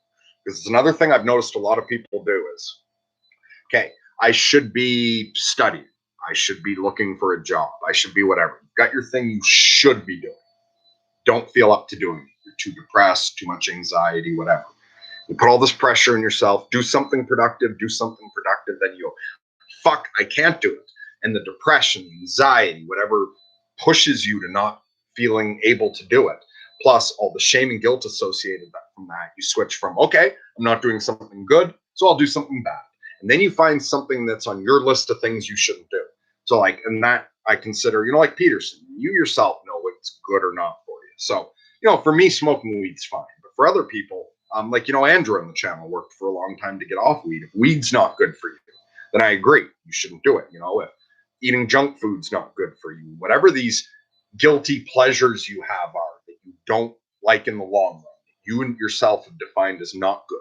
Many people, as soon as they're not able to do something they should be doing, they give in to something like that. It's like, oh, I should have gone, out to look for a job, but I'm too depressed. I'm a piece of shit. So I'm just going to go eat an entire tub of ice cream and watch something that I know isn't good for me and that, connects to the worst part of me. And I feel bad about watching it afterwards. Or fuck it, I'm going to get beer, even though I know I shouldn't be drinking. Or I'm going to go to whatever it is. So for a lot of people, as soon as you're not doing what you should do, you go and do the worst thing.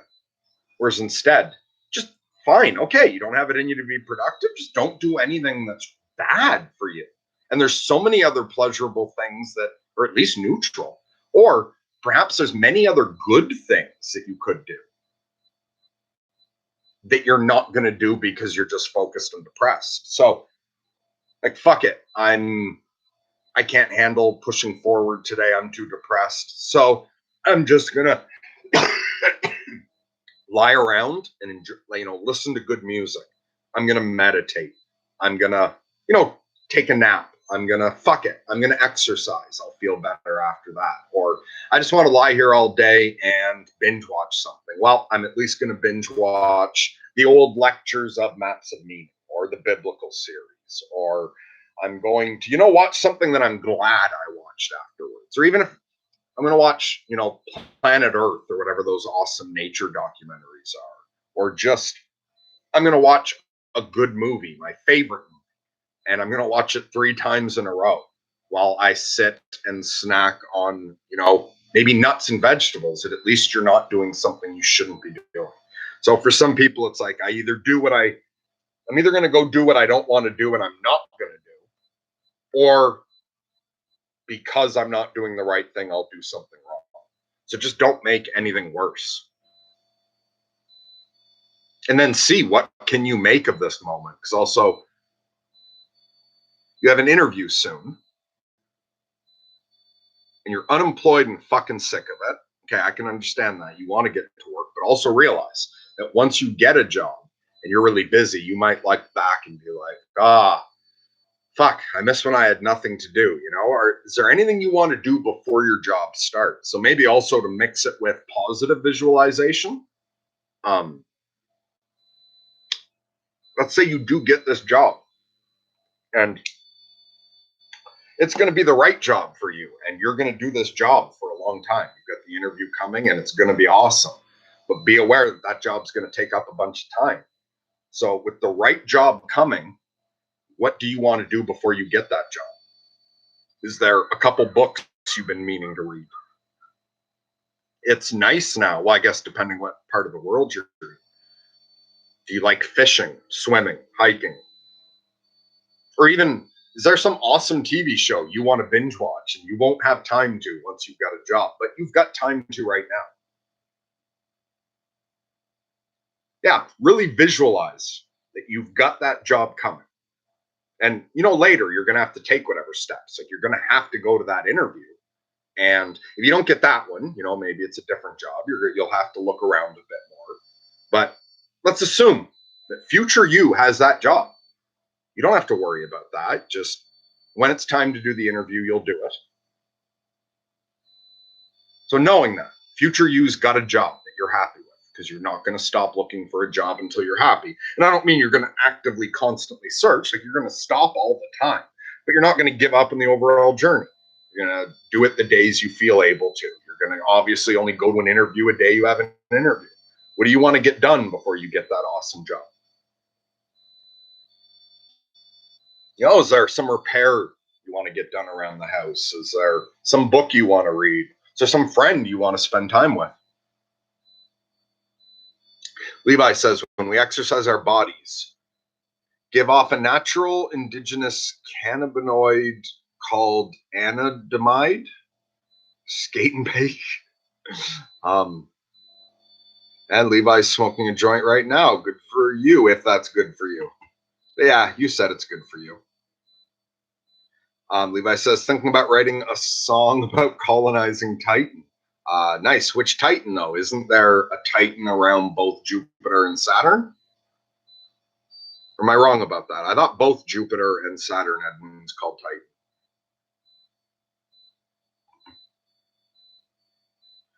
Titan. I keep sketching about fires starting. Levi again.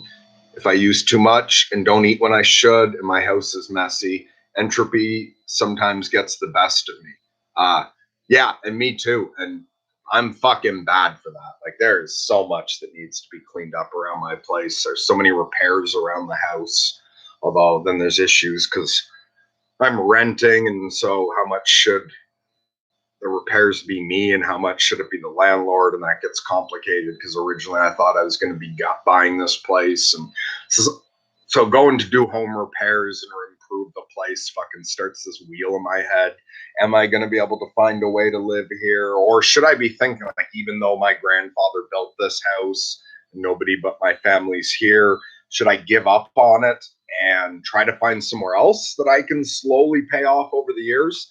Because I'd really like to just be in the house I'm going to die. I'd really love to set roots, just be slowly, because I'm on disability. I'm allowed to own a house as long as it's under a certain value. Although you can't borrow against disability to get a mortgage. But anyway, I would much rather be paying off a place. One, so that the little bit of money I have isn't just going out the window. I do have kids, and it'd be nice to be able to pay off the place I'm living in over the next few decades instead of just renting. So partly that I could have it hand on to my kids, but also I would love to just really set roots somewhere and know I'm where I'm going to die. Know that's, if I put a couch in a certain corner, then unless I ever decide I want a different couch, it's like I never have to move that again. Unless I just change my mind about decorating. But even cleaning up itself, I find that really hard to do. I struggle so much with keeping the house orderly. But I try not to beat myself up too much about it when I'm not actually doing it. It's like either do something or make the most of it. Like make the most of not doing it if I'm not going to be. But yeah, I have difficulty with entropy as well. So Levi says UK weed is inconsistent. Sometimes it's really, really strong with no CBD at all. Yeah, it's the other unfortunate thing about our system is you can't get necessarily good weed cheap and consistency and all of that. But hey, fuck, at least it's getting more and more legal all the time, like globally. Benjels, I read that a few years back a cop confiscated a pan of pot brownies and shared the whole thing with his wife. Ended up calling 911 and saying he thought he might be dead. Yeah, too much THC will do that for you. Goff says, going for a rip there, bud. I don't know what that's referring to because these are older. Asa says, thanks, Merc. You're very welcome. Hey, I'm actually caught up to the end. There's like two more, and then it doesn't scroll down anymore. Thomas says, thanks, man.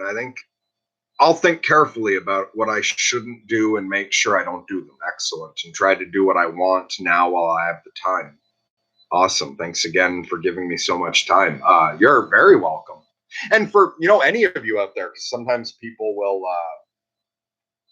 say to me, after calls or in messages and stuff, if I've responded to them directly, they'll, sorry about taking so much time. Thank you for giving me so much of your focus. First of all, each and every one of you is worth that time and focus. Like I genuinely care about all of you, even those of you that I don't know yet at all. But also aside from that, it's not just for you, like other people. So many of us have so many of the same problems. Like we're not all identical, but there are so many things that so many of us share. So me spending a half an hour addressing someone's issue isn't, in the long run, isn't just going to be for them. It's also for everyone else going through the same thing. Benjel says, wish me luck if you would, my friends. Doing something very difficult tomorrow that's been hanging over my head for months. Will feel good to have it done, but the anxiety is tough to deal with today. Okay, absolutely. Yeah, I'm sending you some love and prayer and energy.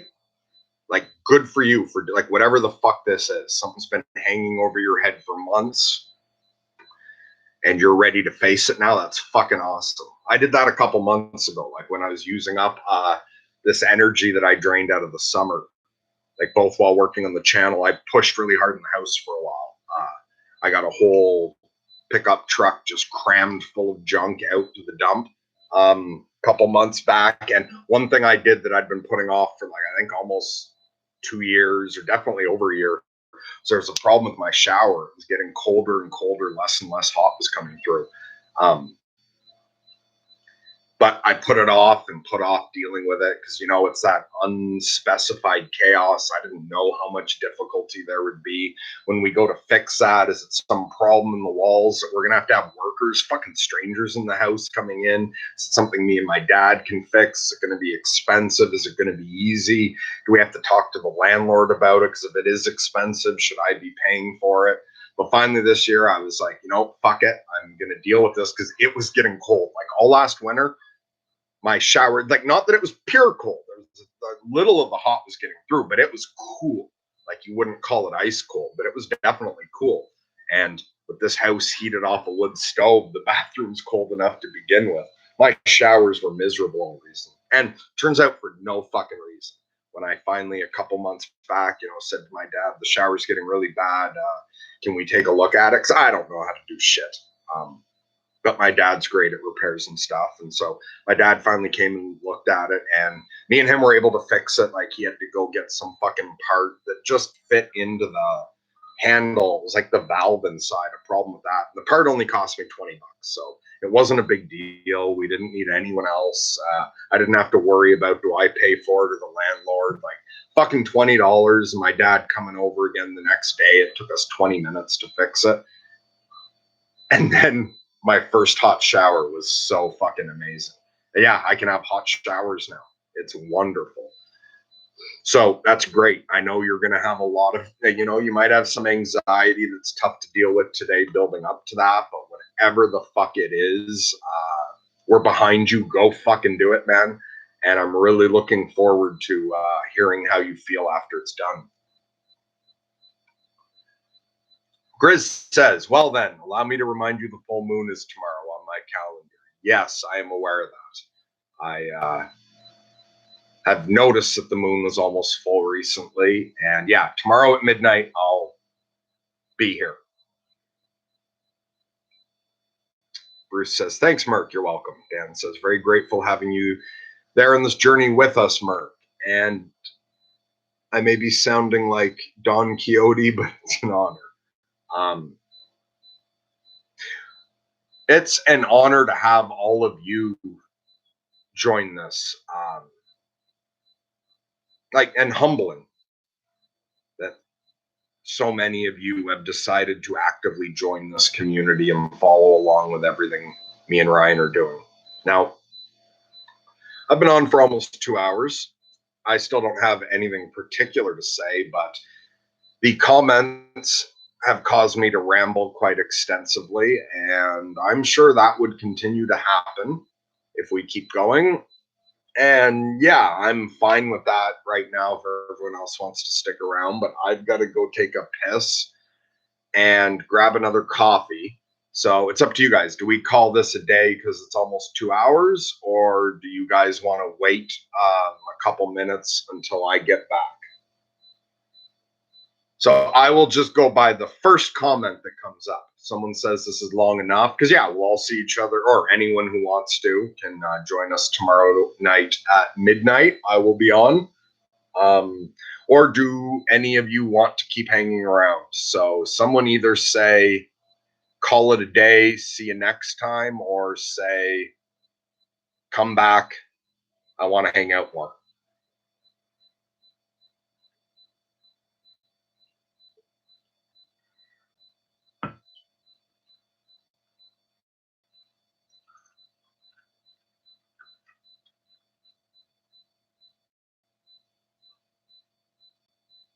Grizz says too much pressure. On who? Me or you? Like I put too much pressure on you as in deciding? Or am I putting too much pressure on myself? Dan says I'm up either way, or would it be best to save that energy for the full moon? Longstone says making coffee too. Whether I stay on or not right now isn't going to affect tomorrow night. I don't think at all.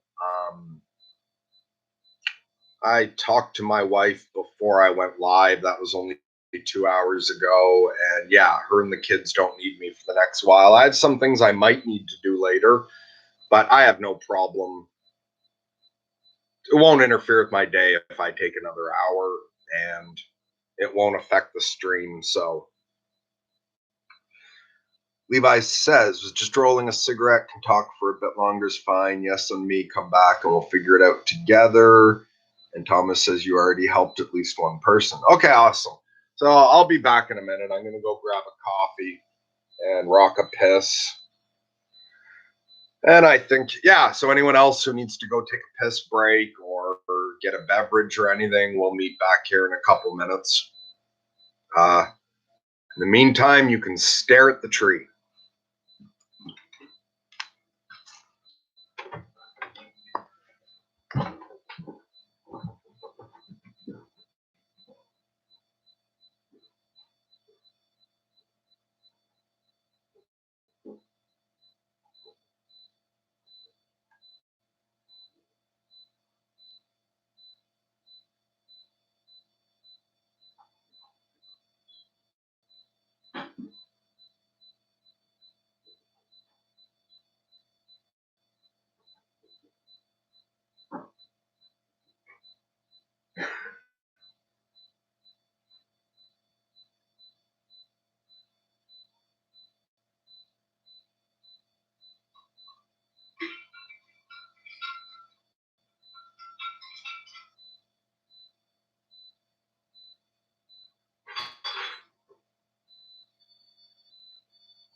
All right, I'm back. I don't think that took too long. So, Dan announced for everyone piss break time. So, how many people are back? And does anyone have anything particular they would like to discuss from this point moving forward?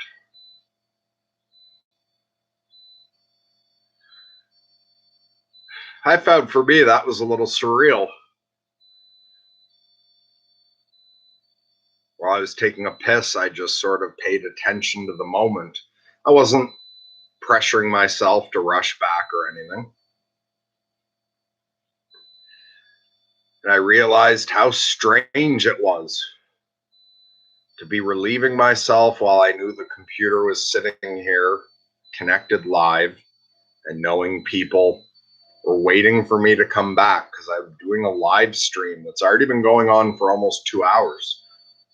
I would not have expected this a year ago.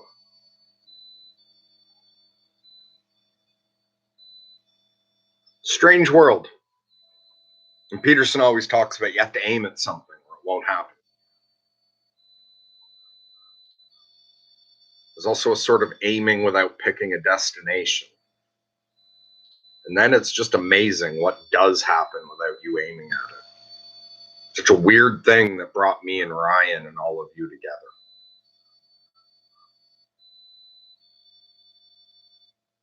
Chris says, so if you say something to a loved one from a nasty part of yourself, do you try to take it back or apologize or hope they know you well enough to ignore it?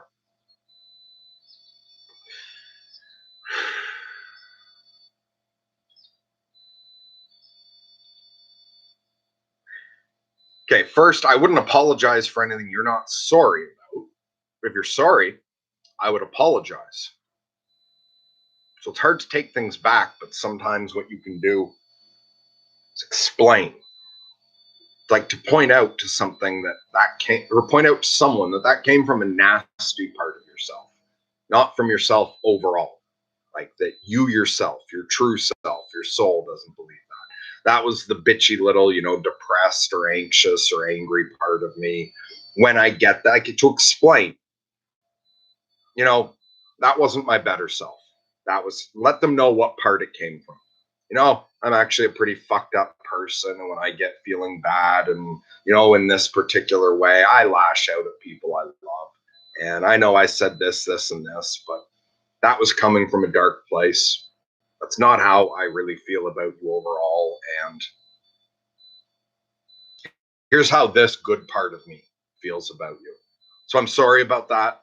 Um, and if this is true, like, don't say anything that's not true, but possibly you can honestly say, I was caught up in my emotions there. If I was being mindful, if I was more self aware, I never would have said that. I should have gone, taken a few moments, and come back. And this is how I feel about you now. I would absolutely say it because why not? What's the harm in apologizing? Or again, you can't really take it back, but explaining.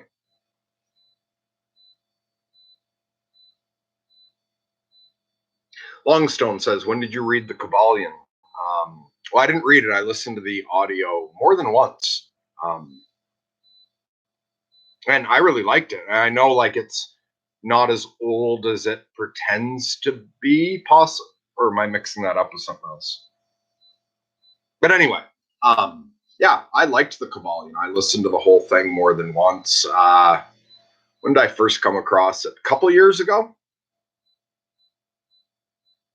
Yeah, I lived in this house. It was when I moved here that I listened to it. So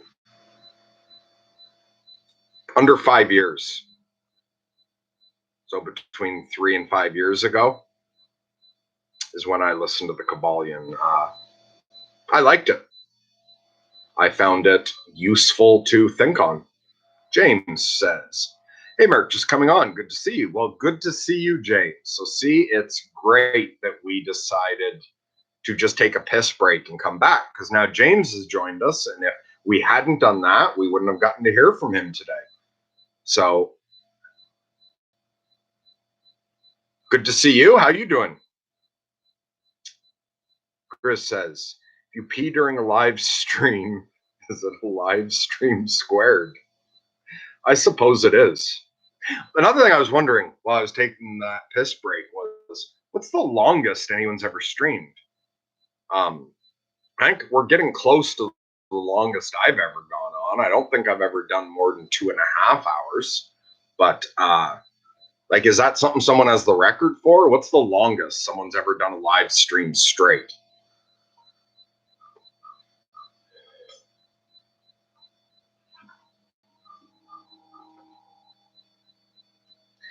James says, Grizz, that made me laugh so loud. Yeah, Grizz, you are fucking awesome with some of your one-liners. Like, they're so funny. Some of your shit's insightful, some's funny, and some is both. But yeah, your comments are fucking awesome. Longstone says, own your shit, acknowledge, apologize if necessary. Yeah, absolutely. Otherwise, it's like Peterson says, don't ignore those little bits of chaos. To not address it is to, sort of hope it deals with itself. It's sort of sweeping it under the rug. The more unattained minor bits of chaos we leave out there unnecessarily, the worse it can be when we hit bigger problems. So yeah, address it before there's further misunderstandings built on top of it. It's just my advice. But yeah, I probably shouldn't be giving so much advice as just sharing what's helped with me. So Longstone says, Mitch Horowitz gets into the authorship of the Kabbalion. Same author did a lot of other material rooted in Hermetic tradition. Yeah, I remember back when I listened to the Kabbalion, reading in and like looking at some of the other things that people thought the author wrote. I just kind of blank on all that at the moment.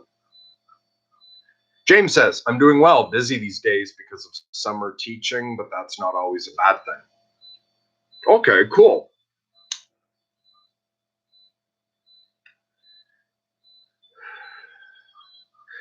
So you're teaching for the summer?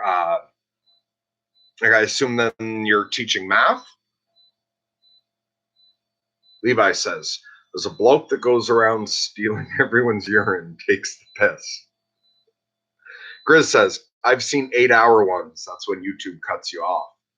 Oh, okay. So YouTube has a time limit for how long you can go live. And you've seen 8 hours? Like a single person going 8 hours? Levi said, not sure why I wrote that. Old joke, that is, I think. Yeah, that's fine.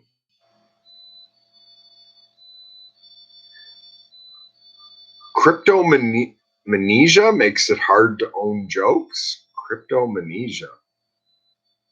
What is that? Thomas says, I think the longest stream is the live broadcast of the TAC experiment. I don't know what that is. But often I find experiments very interesting. Levi says, and parallel thinking. Grizz says, I didn't sit through the whole thing, but I can't. Back and left.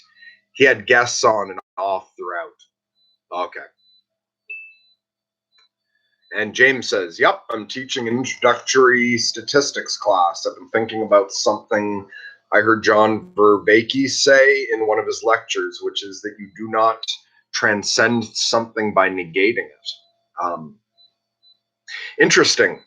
So first of all, how are you enjoying teaching? Because when we talked, you were talking from the perspective of being a student. Or were you already teaching the last time you talked with me and Ryan? Maybe I'm remembering incorrectly, but how do you find the experience of teaching? And yeah, is that your goal? Like when you've got whatever degree you're working towards, are you wanting to teach in the future? As far as John Vervaeke, I've heard so many people recommending him, and I've watched a couple little clips of him. He seems like he's got some excellent material. I don't know if it's just like if it's more me that I've been flighty or whatnot, or I don't know if there's something about him that he hasn't hooked my interest. But Well, so yeah, it seems like the couple times I've sat down to get into his work, then something comes up. I realize I have to do something, or someone calls, or some message, or something that I've gotten distracted from getting into his shit. Um, I keep meaning to go and check out his stuff, but so far I've just watched a couple little bits, and I always end up getting distracted and moving on to something else. No fault of his, I don't think, but I'm very interested to eventually get around to watching some of his material. I've heard more people talk about him than heard him talk himself. Hold on a second. I just want to see if this is anything I have to respond to.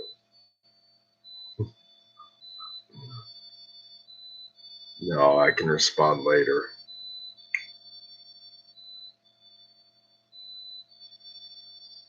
My wife just sent me a couple pictures of our youngest daughter playing with some bugs.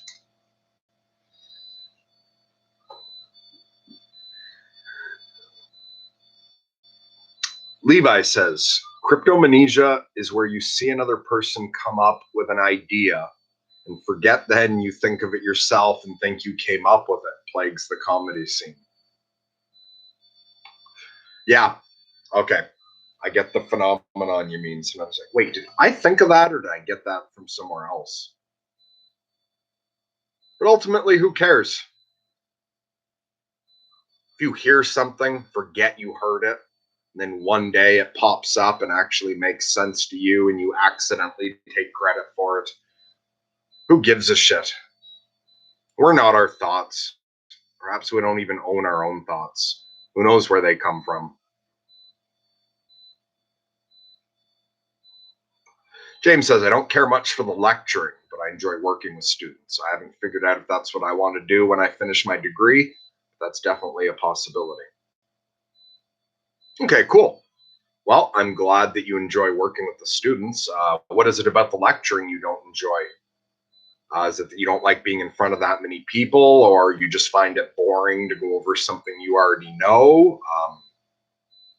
Yeah. So why is it that you don't like lecturing, and what is it about working with students you do enjoy? Or fucking don't answer me if you don't want to. Just gotta ask someone a question, because sometimes you just want to watch a stream, or in particular, you know, people are doing things at the same time, because I often watch live streams while I'm doing something else. So I don't really feel like typing. So don't worry about answering me if I ask you a question. I'm going to forget in a minute I asked you a question anyway, unless you answer. And Levi says trademarking cares and patents. Yeah, but here among friends, we're not trade worried about trademarks or patents. And I actually, yeah, I think especially now that we've moved to the digital age where information could be completely free. Like it's not like someone needs to take the time to tell you, or that it's even got to be printed on a book. We could really make all information free. I think the idea of trademarking information is counterproductive at this point. Now, I understand we need some way to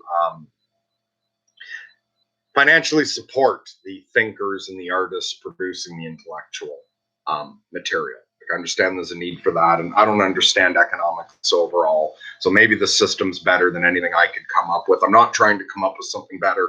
I'm aware there's all kinds of benefits to our current economic system.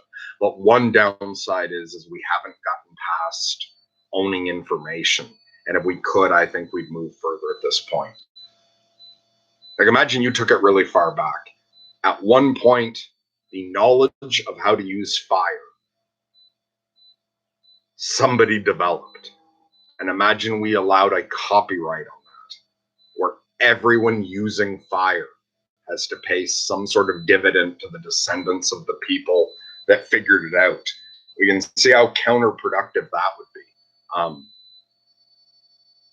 If we could find a way, it would be nice to take advantage of the fact that the internet allows us to disseminate information virtually for free, aside from the connection.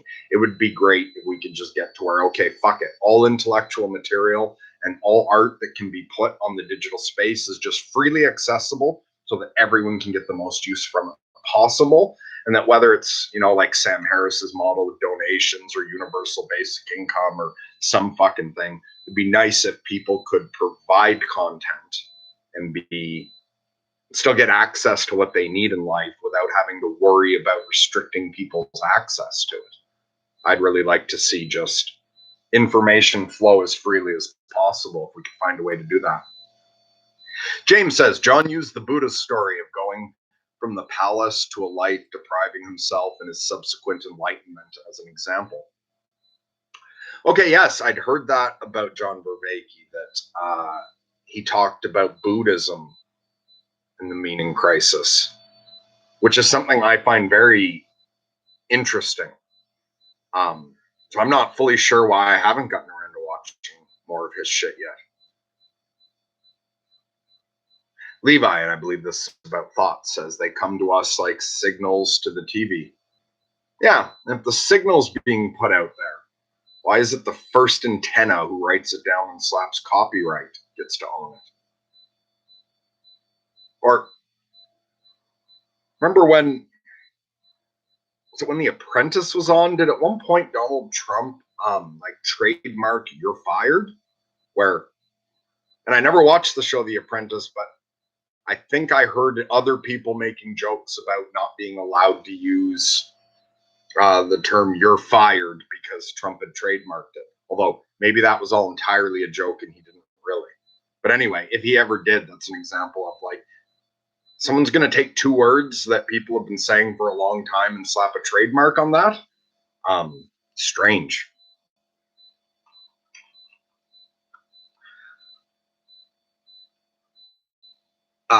Where was it? Okay, so Longstone says Vervaeke is top notch. Seeing him get sucked in with Jordan Greenhall was disconcerting.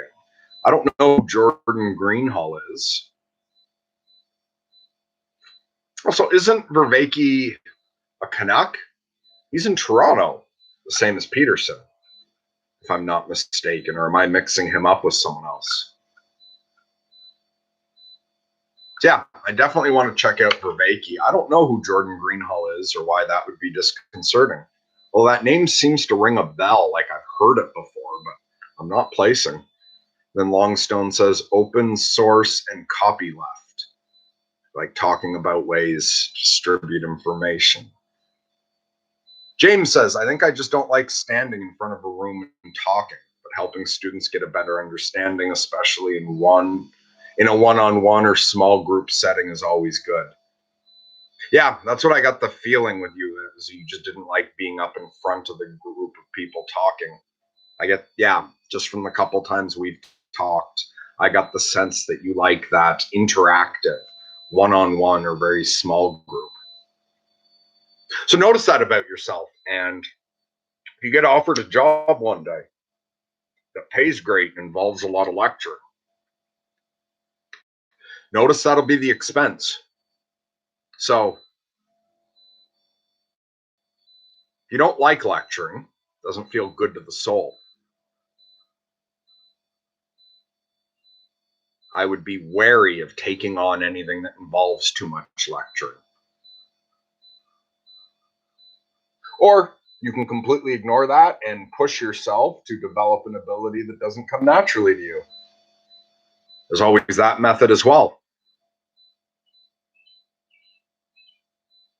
But you have a pretty good head on your shoulders, James. I have no worry about you.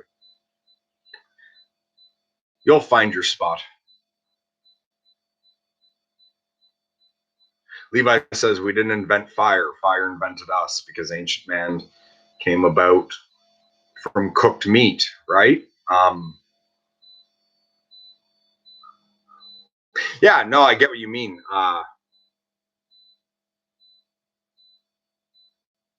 And of course, it's not inventing fire, but it's discovering how to use it. But I mean, with a lot of our stuff we copyright, it's not being invented, it's being discovered. Like the math and sciences that's accurate, copywriting a certain chemical compound or a certain drug is the same thing. You didn't invent that drug, you just arranged molecules that were there. The same way as nobody invented fire. They just knew the formula to combine, wood and dried moss and whatever with the friction of your hand tool. Like they figured out the combination of elements that creates fire.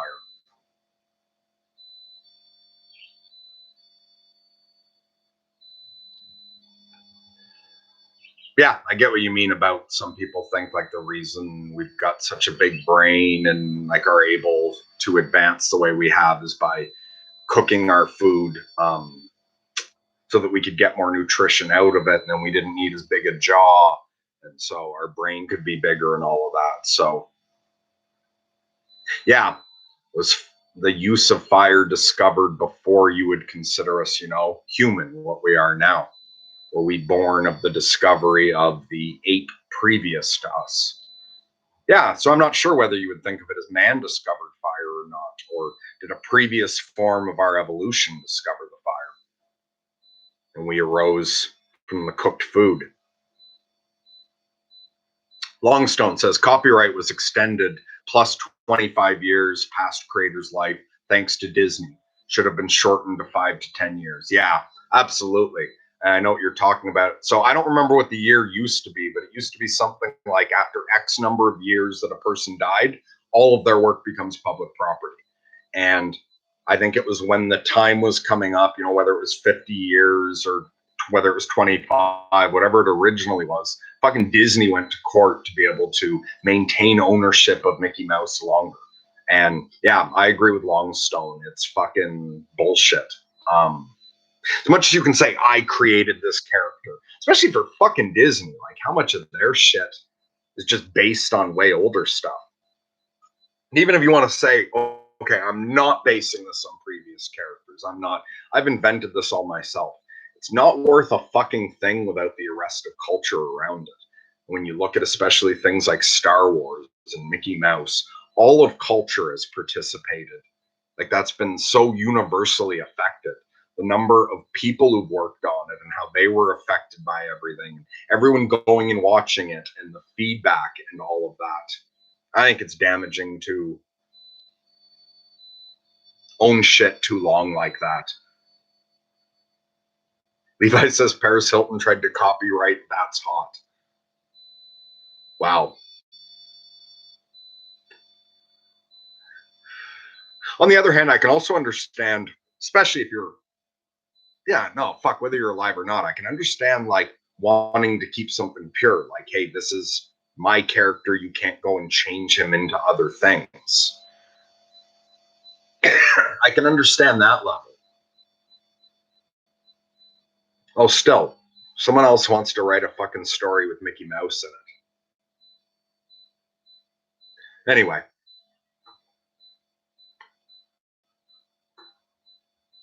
Longstone says, Apple did rounded corners, lol. I'm not sure what that means.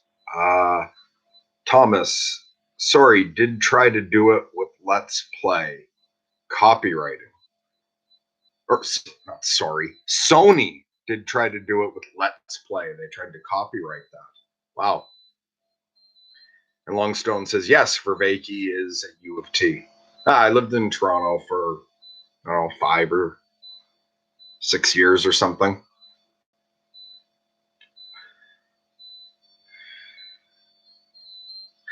And then Levi says, where are you based around? Can't remember where you said you're from. I live in Quebec. I'm not far from the Ontario side, and the area of Quebec I'm in has a lot of English. Yeah, I'm in Quebec, so I'm not that far away from Peterson and Vervaeke. And then on the other side of me, I'm not that far from Gadsad and shit, I just totally blanked on his name. The fucking icon car, Pajot, Jonathan Pajot. So yeah, I'm basically in between those two pairs. Longstone says Greenhall has been on Rebel Wisdom a few times. Deep Code Project and overpriced caffeine supplements. I like Rebel Wisdom. They've got some great stuff. They're an awesome channel. But no, I don't remember. I don't think I saw Green Hall on there. And I've never heard of Deep Code Project. James says, yeah, I'm trying to get better at lecturing, but we'll see how I feel about it when I have to find a job. Not too worried about figuring it out. Yeah, I have very little worry about you figuring things out. But good, at least, yeah, anytime you're going to do something that's, against your nature, much better to do it voluntarily and to look at it that way. So I'm glad that you're seeing it as you don't like lecturing, but you want to get better at it.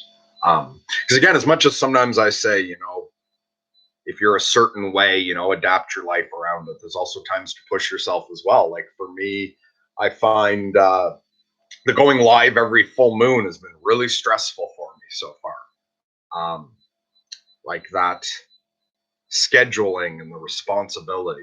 So far, every day that I've had to do a full moon at midnight has been tough. I stress out about it all day. And I could have gone the route of saying, even after the very first one, I could have said, no, fuck this. That's scheduling something all of my own like that's too much of a stress. I'm not going to do it. Instead, I'm voluntarily doing it, and I'm going to push myself and see if I can get better at it. I'd like to see if I can overcome it. And the goal is that ultimately on days of the full moon, it doesn't worry me anymore, that I can go through the majority of my day where my only thing is that I know in the back of my mind I have that scheduled later. So that I don't plan some other activity, so that I actually show up. Yeah, I would like to push myself until I can get okay with it. I don't know what's going to happen. If it keeps staying as stressful as it is, or if it gets worse, or if once winter hits, it's really becoming too much, I might stop doing that at all and say, at least for a while, I'm not going to do anything scheduled. Other than it's a bit easier to go scheduled when Ryan, I think it's me and Ryan together, a scheduled talk where we're both going to be talking to someone puts way less stress on me. I feel like I just have to show up because Ryan can fill in if I have nothing to say. But showing up alone for the full moons has been difficult, but I'm choosing to do it, and I'm hoping I can just get to where, like, I want to push with that until it's okay.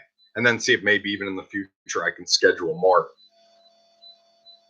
But I'm not going to push myself too hard. That if I really feel that's too much, I'll stop doing it. So Levi says, Sonic the Hedgehog is cooler than Mickey Mouse. I think extraterrestrials love our art if they are really here. I just don't want to see a Back to the Future remake. Copyright can be good and bad. Look what it does to music on YouTube. Can't upload skate videos with music so easy these days. Yeah, I'm kind of disappointed about all that. Although, first, what you said is I think extraterrestrials love our art if they're really here. I've thought about that before in my time alone. If extraterrestrials were really visiting us, what would they be interested in about us? And I thought, if they're that far ahead of us technologically, they may not. We have a tendency to think they're going to want to go straight to our scientists. But I do think what aliens would find most interesting about us is our art. In particular, I've thought, especially if there was like, that archetype of the peaceful race, like this planet that's just all fucking zen and enlightened, that they're not only technologically advanced, but they're also spiritually advanced. That they might find the art produced by a planet still so full of war and conflict and suffering ridiculously fascinating. Imagine the difference. Imagine a culture that didn't know war or murder, how different their art would be, their films and their stories. Yeah, what you say about the music copyright. Yeah, I absolutely find that disappointing. And, if you look at something older like the Ramones, and so back in the days before there was anything digital and when it was all on cassette, the Ramones weren't selling well. And they knew for a fact people were copying their shit a lot. Like back in the day, what you had to do was buy a blank cassette and record it on. And that they knew that far more than anyone buying their albums were people just passing it around. And they didn't get upset about that. They were just glad people were listening to the music. And the way they saw it was, hey, if music's getting passed around for free and people are listening to it, that means we can go on tour and sell t-shirts. And the Ramones always made the majority of their money off of t-shirt sales. It wasn't records sales. It wasn't even, I don't think, the price of admission with how much, the bar or whatever it takes. Or like Lloyd Kaufman, the president of Troma Films. I used to be friends with, well, not that we fell out. I just haven't talked to him in years, but me and Lloyd are friends. And he told me about, I forget if it was Germany or Russia, but one of those countries, like Troma had no distribution deal in that country at all. And Lloyd, like Troma was contacted once by this guy who apparently a bunch of people were selling bootlegs of Troma DVDs, or I don't know if it was old enough, it was VHS. Maybe it was even VHS people were buying, but local stores in that country were selling like bootlegs of Troma shit. And some fans wanted to hold, like a fan convention and invited Lloyd to come. And Lloyd went. So I think they provided him the money to like fly in. But I think it even cost Lloyd a bit of expense. I'm not sure if they totally covered his expenses. And he knew he was going to an area they had no distribution deal. And he wasn't upset about that at all. The way he looked at it was, hey, some people love it enough to distribute it. And he showed up for the sake of the fans. And he said the whole time there, everything he signed was not official merchandise. It was all bootlegs. None of the money went to Troma. And instead of being upset that he didn't get paid for any of that, he focused on gratitude that there were people there who liked his art. He showed up and did the convention. And as a result of that, he was approached while he was in that company, and an actual distributor approached Troma and started distributing their films in that country for the first time. So I think, especially the bigger bands, like smaller bands probably would just be grateful people are listening to their music. But especially the bigger bands, the number of us that have already bought your fucking CDs and gone to your shows. And again, I understand people need to make money and all of that, but in the ways it is free to distribute, like, fuck, I wish we could all just put whatever music they want. I would love to be able to use a clip from the end of the Guns N' Roses song, Crazy, the acoustic. I would love to be able to put that as an intro or outro to one of my videos. Yeah, I just wish we could loosen up with that. It was such bullshit when Metallica were suing people that had illegally downloaded their songs. Like, fuck, that's arrogant, Metallica. Which, other than that, I love Metallica's old shit. I'm not as into their newer stuff, but anyway, I shouldn't be criticizing anyone. Metallica all have their own issues, and yeah, they work hard. And on the one hand, I guess I can understand why they were upset. But suing fans, fuck. So Grizz says, oh, you're in the wee part of Canada. Oui. Benjels, your full moon streams are some of my favorites. Awesome. Wow. There's a lot of shit on YouTube that you could be watching instead. I'm glad you get something out of it. Sometimes I have a lot of trouble figuring out what people get out of my live streams. It's much easier for me to see the faults in me doing this than what's good about it. Like 2 days ago, I spent an entire day trying to work on stuff for the channel and didn't produce a thing. I decided, because so often with these streams like this one, I just worried about coming on and I had no idea what I was going to say. So most of the times I've gone live, it's that, or I have some rough idea. Like, I just see some comment, like did with some of Ann Smith's comments, and okay, I want to talk about Mad Pride or this, and I just go on right away. But yeah, I think it was like the day after Andrew did a live stream on his other channel, Andrew Jokum, as he was watching it, he said, a good thing about a live stream is you have to organize your thoughts. Like when you want to make a video, you've got to, think things through and be prepared. And so I thought to myself, like 2 days ago, it's like, okay, I'm going to try it that way. I'm going to get prepared. I'm going to have something to talk about. So I thought of, I forget what it was, but I thought of one idea for a live stream. Start thinking, I lay it out in my head. Then I had a few things to go do. So I'm like, I'll go take care of that. I'm going to think it through, get my thoughts in order. So I think about it for a half hour, hour while I take care of stuff. Then I sat down and started going to like make the live stream. And I was just completely worn out. I felt like I'd already talked about it. And I just was like, well, for fuck's sakes, I just had that whole conversation in my head. I've got it all lined up now, but it feels done and felt like such a fucking burden to go through it again. So it's like, all right, fuck it. Well, maybe that's not the right thing to talk about. So I went and take care of something else. And I went through that like 3 other times. I'm like, okay, I'll pick a new subject, think it through, maybe that. And it just kept repeating. So trying to prepare too much, I'd freeze up as soon as I went to go live. And I was sick of thinking about whatever it was. Then I decided, okay, well, I'm just going to go live. And then I saw that there was a thunderstorm moving in. It's like, fuck, my power could go out. And I thought, well, no, a thunderstorm could be a good background. So I like set up the computer, actually the way I am now, but in a different door. Right now, the computer's inside my house, just at the back door. I'm sitting just outside. So I set up like that, the direction where I could see like the lightning in the distance that hadn't moved in yet. There, that's a good background for going live. And head was clear. I didn't have anything planned. So I thought I'll just pop on and talk about whatever. And then as I was about to do it, it's just, fuck, because the last thunderstorm had knocked out the power. That's going to be really fucking annoying if I go live and the power just goes out in 5 minutes. So fuck it. You know, that's not a good idea either. And then I thought, okay, well, I still want to do something for the channel. And it was going to be one of those summer thunderstorms where it rolls in and out in like an hour, hour and a half. It wasn't supposed to be that long. And there's this really old rickety barn falling apart that is really cool. The Tim Pool and Gary Vee video that me and Ryan did, I filmed the parts of that in that old barn. I really like that old barn. I thought, well, that could be a cool spot to record something.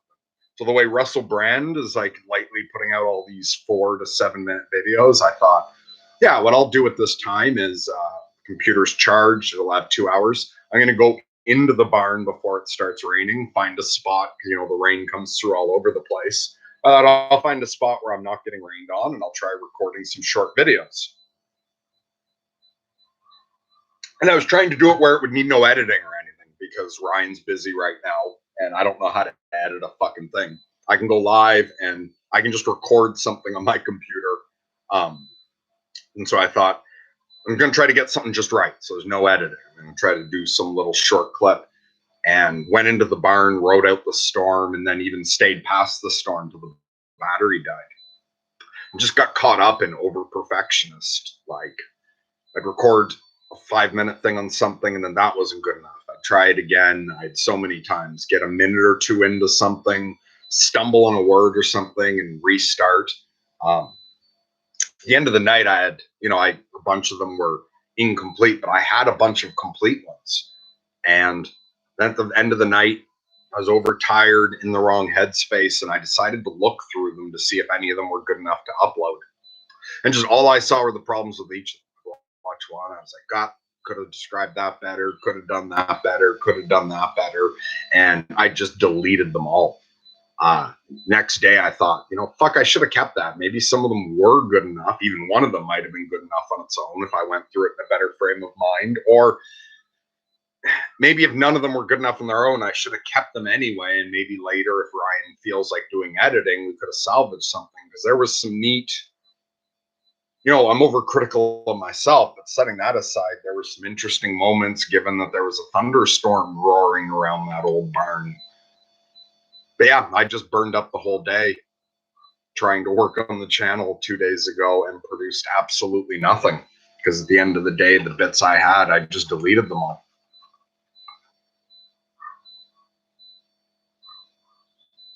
So Dan says, I think I remember the guys from Rammstein saying they felt similarly to what you said. They're just grateful for people listening to them. Yeah, and most musicians are that way starting out. I guarantee you, back in the days when Dave Mustaine was still playing with Metallica, they weren't going to be bitching about someone copying their first album and handing it around before it was a success. Yeah, no one minds that when they're before they're a success. Well, and also that becomes counterproductive to the artists themselves. And I understand there's so much pressure, like managers and family and friends and everything. There's a lot of pressure to achieve financially. And that's unfortunate as well, because I think for the artists themselves, they lose sight of why they got into it in the first place. They've got enough to get by. They should be thrilled so many people are listening. Connor Wave says, would you ever make a Minecraft Let's Play? I've never played Minecraft. And okay, so a Let's Play is one of those videos where somebody plays video games and talks, right? I don't watch those. I used to play video games all the time, but I don't play video games lately. So no, I don't think a Let's Play is something I would do, although I don't know for sure. I don't know if I'll get back into video games one day. And why would you actually want that? Like, are you saying that instead of staring at my ugly face, you'd rather see me playing a video game while we talk? Longstone says, off YouTube links blocked apparently. Longstone on SoundCloud. Any of my original stuff is royal free. Oh, awesome. Okay, so you're saying that YouTube won't let you put the link into the top chat. And I didn't see any way to approve that. Like a couple of Levi's comments have had where I've hit the show button, but I didn't get anything like that. But maybe once this stream's down, anyone who has links to share to stuff they're doing, see if it works in the comments. And if that still doesn't work, we do have a channel Discord now, thanks to Ryan and largely Griswold Grimm. So thanks to Grimm, and he's running the whole thing now. We do have a Discord. And there is a part of that specifically for community members to share their own projects. So I imagine if you can't post links here to stuff that you've worked on, that you would be able to on Discord, perhaps. So, and yeah, Grizz is here. And isn't there something about when you put up links, they only work for 24 hours or something? I don't know. I'm not very sure how Discord works, but it seemed to me there we go. So yeah, for some reason it expires in 24 hours, but Grizz just put a link to the Sorting Myself Out Discord, and there is a specific place for people to share links to projects they're working on. Like Nolan put up a link to his site where he's posting his poetry. Someone else posted a poem, I'm blanking who. Oh, and Longstone, that one fucking video you made, that little alchemical journey, I have tried twice since we've spoken. Like, I've actually thought to go do it. And both times something's interrupted me. And the last time was I had kind of forgotten about it, but I took a look at the Discord the other day. And your link to your page was there. And I was like, right, there's that video. I went to watch it. I got about 2 minutes in, was starting to get something from it. And then fucking someone pulled in. So every time I've gone to watch that little video, something's come up and I had to stop it. But the last time I got about 2 minutes in, I still intend to watch that whole thing. But so far, your video and John Vervaeke, anytime I go to sink into those things, something happens, someone calls, something comes up.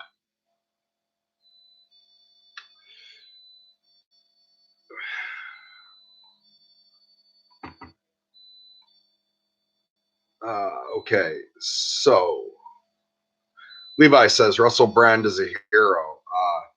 Yeah, Russell Brand, I like, although it's funny, I haven't fucking seen any of his big movies.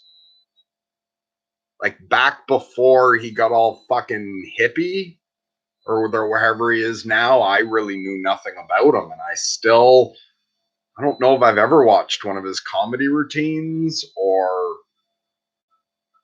like Get Him to the Greek was one of his big movies or something. I haven't seen any of that. But I've seen a bunch of his shit since he started doing podcasts and a bunch of his interviews and stuff. And I love the guy. He's an awesome fucking weirdo now. Seems like he's been on quite a journey and has come out unique and fascinating. Yeah, Russell Brand's awesome.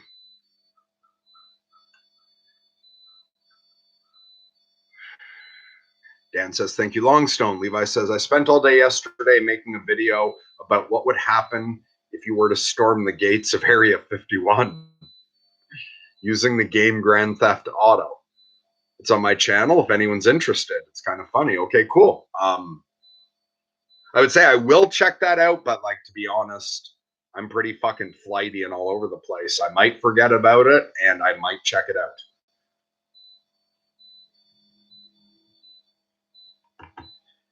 Grizz says, sharpening your skills doesn't always result in something watchable. Yeah, so I think perhaps you're talking about when I was like trying to do a better job with the live stream and think things through and have something. Yeah, I don't know. Apparently, I am not well suited to doing that at the moment. I'm better having a minimal amount prepared. And although today I didn't come on with anything to read at first, that works pretty well if I remember to just have, okay, fuck it, I'll read this. Because I don't have to read it. It's like thinking about things ahead of time is like already having the conversation, but just picking something to read to get me started, or just having an idea of what I want to talk about, but not working it out, seems to be better for me at the moment because then I'll actually do it. Trying to do a better job's completely stopping me. But whatever, I'm doing a bad job until I do it any better. But also, since I don't know exactly what's appealing to others about this, you're right, maybe that's not what I need to do. Maybe I would destroy the appeal of myself if I tried to be too prepared for things. I'm not sure. Dan says it was practice, Merc. Yeah, so I assume you're talking about the same thing. Yeah, end of the day, I looked at it the same way. Also, I took it as a lesson to not, because I've done this a few times, worked on videos, and then, although I've made progress, because what I would do before often, I could waste a couple hours trying to make a video and wouldn't have anything at the end of the day. Because every time I got halfway through, I would stop, delete it right away, and I would just keep going over and over again. I'd have nothing at the end of the day. At least at the end of the day yesterday, I had some where I was like, maybe. And some of them, it was like it was 2 takes of trying to discuss the same thing. And some of them were completely different. But at least at the end of the day, I had a few of them. So maybe I'm making that progress. And maybe eventually I will be able to make some shorter videos and upload them. You know, just quick little 5-minute thing that has a beginning, middle, and end. Levi says Metallica got their audience from mixtapes, then Lars had to buy paintings. Yeah, exactly. All of that pirating they were complaining about is what got them where the fuck they are. And then is the link to Discord from Grizz. And yeah, thank you, Grizz, for putting so much work into the channel. Grizz has worked really hard on, like, put a lot of time into the Discord. He's been a huge help. So thanks for everything you're doing for the community. I really appreciate it. So Grizz says you can custom engineer links that last different. That's the default. Grizz says, I posted a video, viewer discretion advised. Yeah, you posted, I watched your newest, or maybe it's not the one you're talking about. I watched the one that started with Kennedy. And then what else did it have? It had Jim Carrey talking with Norm Macdonald, which I love both Jim Carrey and Norm Macdonald. Also a couple of Canucks. And I'd never seen that clip before, but I enjoyed that. Jim Carrey trying to talk about all that spiritual stuff and Norm Macdonald acting like a jackass. So is that the one you were talking about, viewer discretion? Or have you put up something newer?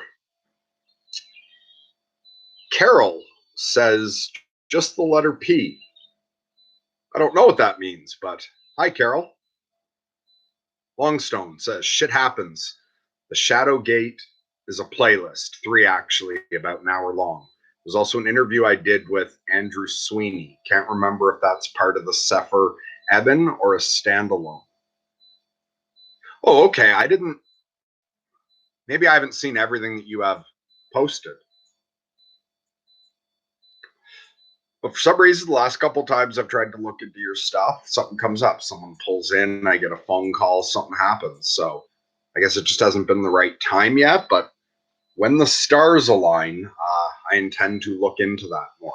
I'd be interested. I don't know who Andrew Sweeney is, but I'd be interested in that interview. Levi says, Get Him to the Greek is hands down Russell's best movie. One of my favorite films. First watched it in a full-blown mania. It was trippy as fuck. I thought I was the Greek. Okay, cool. Yeah, I haven't seen that movie, but I really like Russell's fucking hippie intellectual shit. So maybe I will check that out sometime. And Levi said that episode was exactly the same time around Charlie Sheen's one. That was one of the first times the whole world saw someone in full mania like that live on TV. Yeah, I don't remember much about what happened to Charlie Sheen, but I do remember hearing something about that. He had some sort of manic period quite publicly. And how the fuck did all that turn out? How's Charlie Sheen doing now?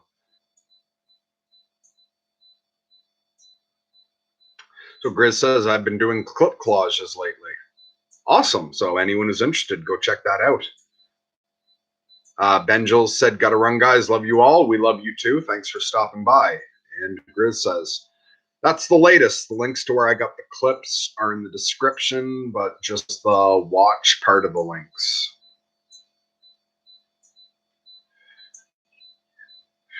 Grizz says, to Longstone, I didn't see any video, but I read something off one of the links you put in Community Creations. Yeah, also, I did read through, well, so one of the links you put up, there's like a page with a whole bunch of text and then a couple like videos you could play going down the page. I'm blanking at the moment about what it was, but I read all the text. And Grizz says, I think Charlie Sheen won from too much winning. Yeah, I don't know what happened to him. Like, I remember hearing something vaguely about it. And was that like the first time that happened to Charlie Sheen? Or was like, and again, what was that? Is he bipolar or something? Or was that like a one-time thing? Was he taking too many drugs or something? Or has he just been more highly functioning previous to that and had it hidden? Yeah, I don't know what went on there.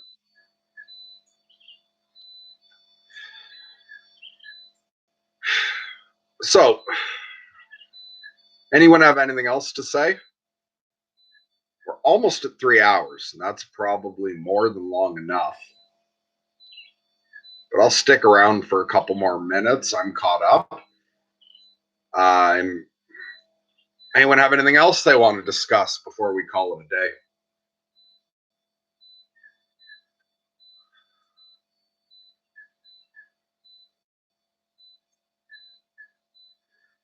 Longstone says to Grizz, you'll have to hit the Sefer Eben project on Medium, not GitHub. Then go to the author page. I'll post some links to Discord after the stream. Okay, so people who are interested in more Longstone's work, check out over on Discord when we're done here. Asa says, have you seen the movie Naked Lunch? Based on the writings of William Burroughs, good meditation on embodying the work, an internal hell you traverse before your product is birthed. So Naked Lunch, is that David Lynch? I know I've seen Naked Lunch. And in the moment, either that's by David Lynch or I've got that wrong. But I saw Naked Lunch a long time ago. I remember that I enjoyed it. I don't remember much more than that. It's blurring with other movies. Yeah, it's been a long time since I saw, so I could watch it again.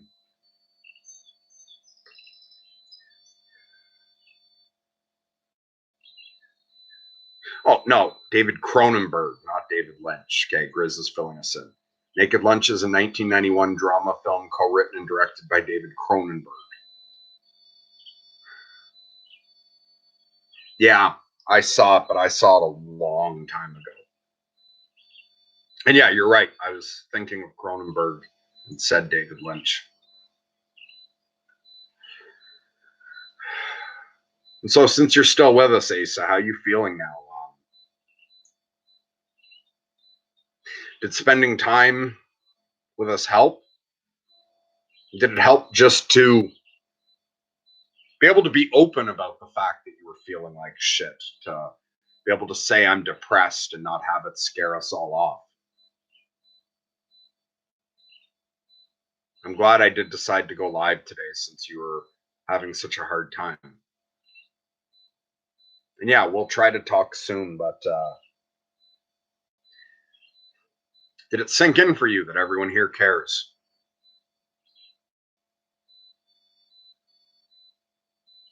You're not alone. It's okay to be depressed. You'll get through it. We'll talk either soon or eventually, but this community's here for you. Is any of that any comfort at all? You've been up all night. What can you do to get some sleep?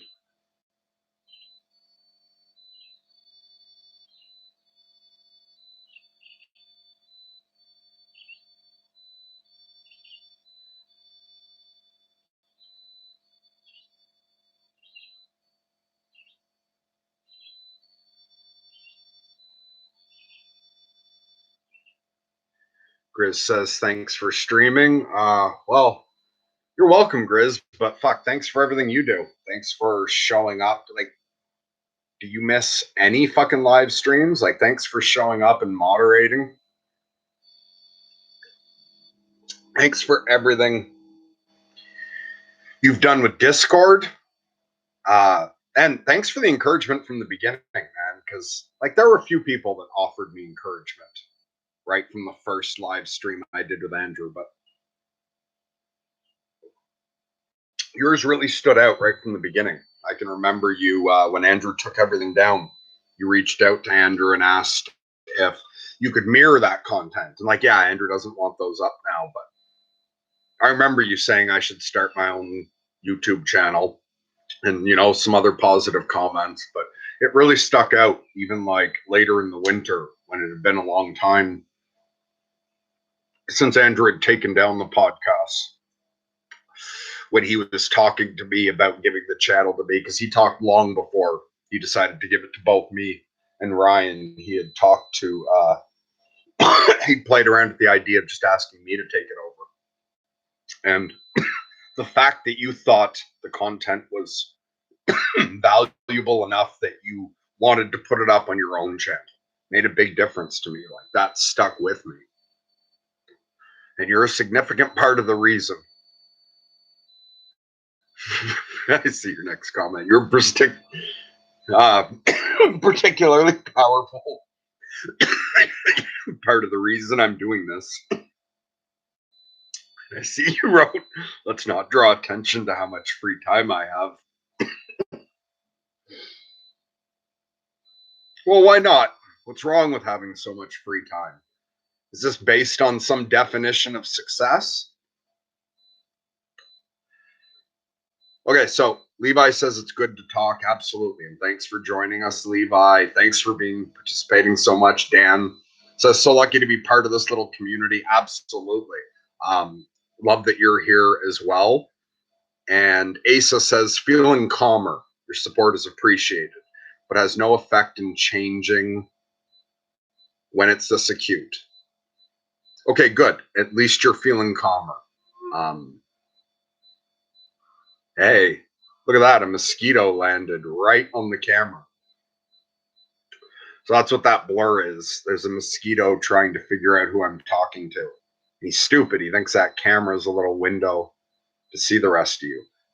Or does he know more than me? Can he see all of you through that? But anyway, I wanted to go back up to what Grizz said. Let's not draw attention to how much free time I have. Yeah. So why is it bad to have so much free time? I have a feeling, I could be totally off about that. And I know you were very much like joking there as well. Um, Bill Gates drone censoring you is what he says. Yeah, why did I assume that's a real mosquito? With our technology nowadays, that could be a little drone. Hasn't bitten me. So, unless I'm mistaken, the idea of let's not draw attention to how much free time I have would mean that you are at least subconsciously equating success somehow with being very busy. And we do that nowadays. We're always impressed by people who are so busy and doing so much. Like the way people, it's like a braggy way to complain, oh, I'm just so busy. Because busy people are important. Busy people are successful. But I don't think that's the way we used to think about it. Maybe I'm wrong, but I find especially when I look at older fiction, like I love science fiction. But when you look at the old shit from like the 50s or even pre 50s, when we imagined our technology advancing, it seemed like we were always imagining leisure. And I think there was a time, I think there have been times and places where if people saw how much free time you had, Grizz, they would be impressed. Wow, he has so much free time. He doesn't have to be out digging in the dirt all day. The older fiction, like science fiction, the early short stories like Asimov wrote, there was so much like leisure time. People had home robots, and stories involved just relaxing and reading the paper while a robot did such and such for you. You were sitting on the cigar or on the porch enjoying a cigar or having a lemonade while some robot mowed the lawn for you. We've gotten caught up in feeling like success is busy, so that sometimes people can be actually embarrassed of how much free time they have. But how successful are we that you've got all this free time? So Ash says, being in control of my time is my life goal. Yeah, time's more valuable than anything. And here, this mosquito might be really annoying, and she's not moving at all. So I'm just gonna here. There. Here, you can have blood if you want it. No, see, it doesn't want blood. Little fucking drone. Hey, Ann's here. Ann Smith says, awesome talk, Mercury. I love the introspective fellowship. I feel like I found my tribe. Absolutely. You found your tribe. I'm really glad we found each other. So Grizz says it reveals my lack of ability to generate enough income to be independent and highlights my inability to turn my free time into income. Exactly. This is success related. And so, do you have some secret knowledge I don't have access to where God said to you, Grizz, be constantly busy, and your value comes from your ability to turn this time into income? Is that your life goal? Are you operating on a countdown clock like Mario? And the more gold coins you get, the more successful you are?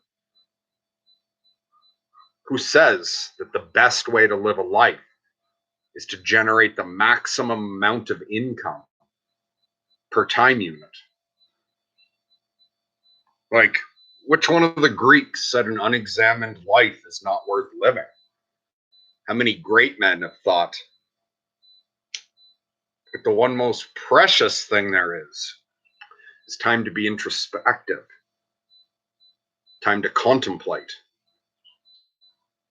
How many great gurus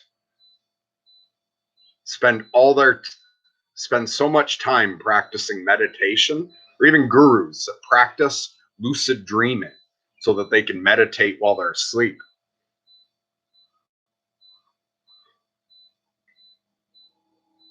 Maybe that's your success, that you haven't found a way to turn all your time into income. So you're free to do with it what you will.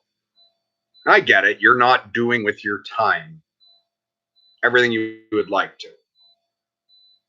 I know you're waking up in a dystopia. You're not particularly pleased with yourself.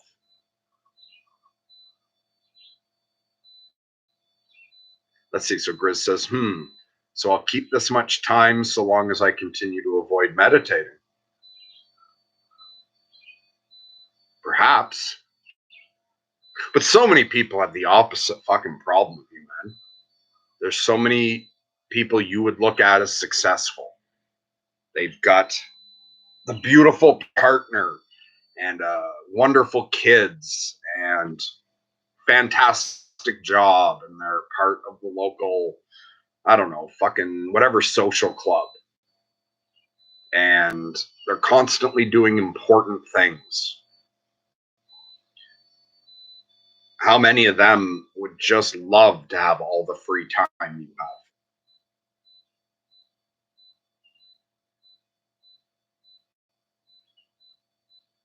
Yeah, I get you don't like meditating.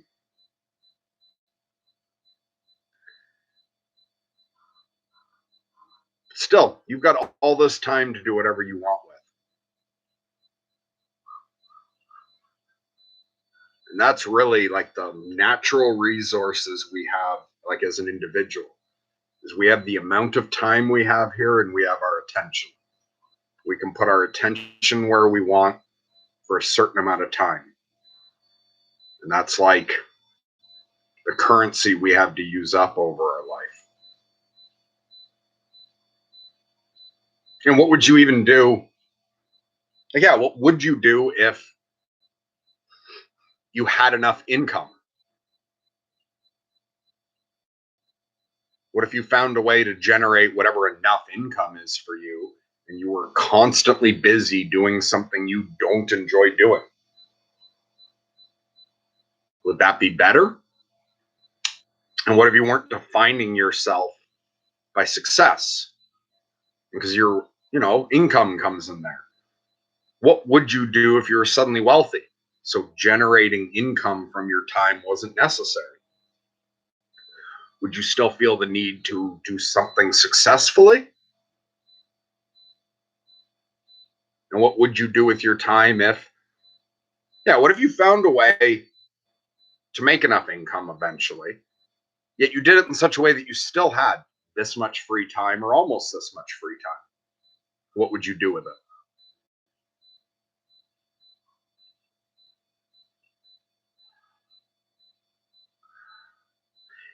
And if you're still around, Anne, how you feeling today?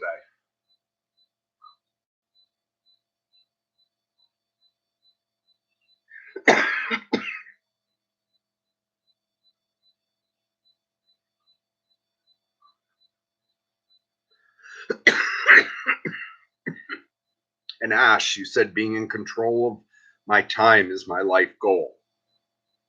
How are you progressing on that? How much of your time are you in control of?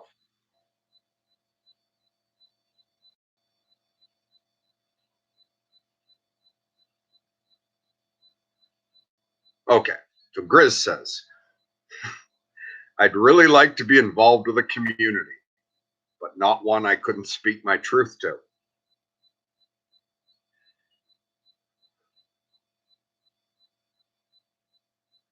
And are you able to speak your truth to this community? Because if so, what you'd really like, you've already got. Uh, you're a really valued member here. And at least I know me and Ryan are open to your truth. I think most people here are. So you're free to speak your truth. You're definitely involved with this community. Is that meaningful? Or do you need that? Or what you saying, like by community there, are you being specific real world? That you need to find some people in the flesh that you can be face to face to and have the kind of interactions we have here. Like if that's the first thing you came up with for what you'd want to do with your time, well, you've got it here. And maybe all this spare time was a blessing, like not just for you, but for everyone else that you're helping through your involvement. And Dan says, I second that, Grizz. Grizz says, mostly, but it's a bit like an atheist preaching to the church. It doesn't make it better for anyone to let them know they're in a dystopian nightmare. And Dan says, that's what I feel here. So he's talking about the being involved with the community. I'm really glad you found your way here, Dan. You're a very welcome member of the community.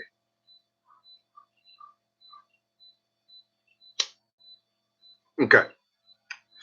So, Grizz, would you say it doesn't help anyone to let them know they're in a dystopian nightmare? All right, so don't worry about anyone else. I think what you're really saying there is you're in a dystopian nightmare. And so, if we switch it to that instead of telling people they're in a dystopian nightmare, what good does it do to anyone? To be an atheist preaching to the church might be more helpful than you think. Because there's the other people who also are living in a dystopian nightmare that will be able to identify with you. Other people might be able to appreciate more their own view on life, comparing it to yours once they've heard more.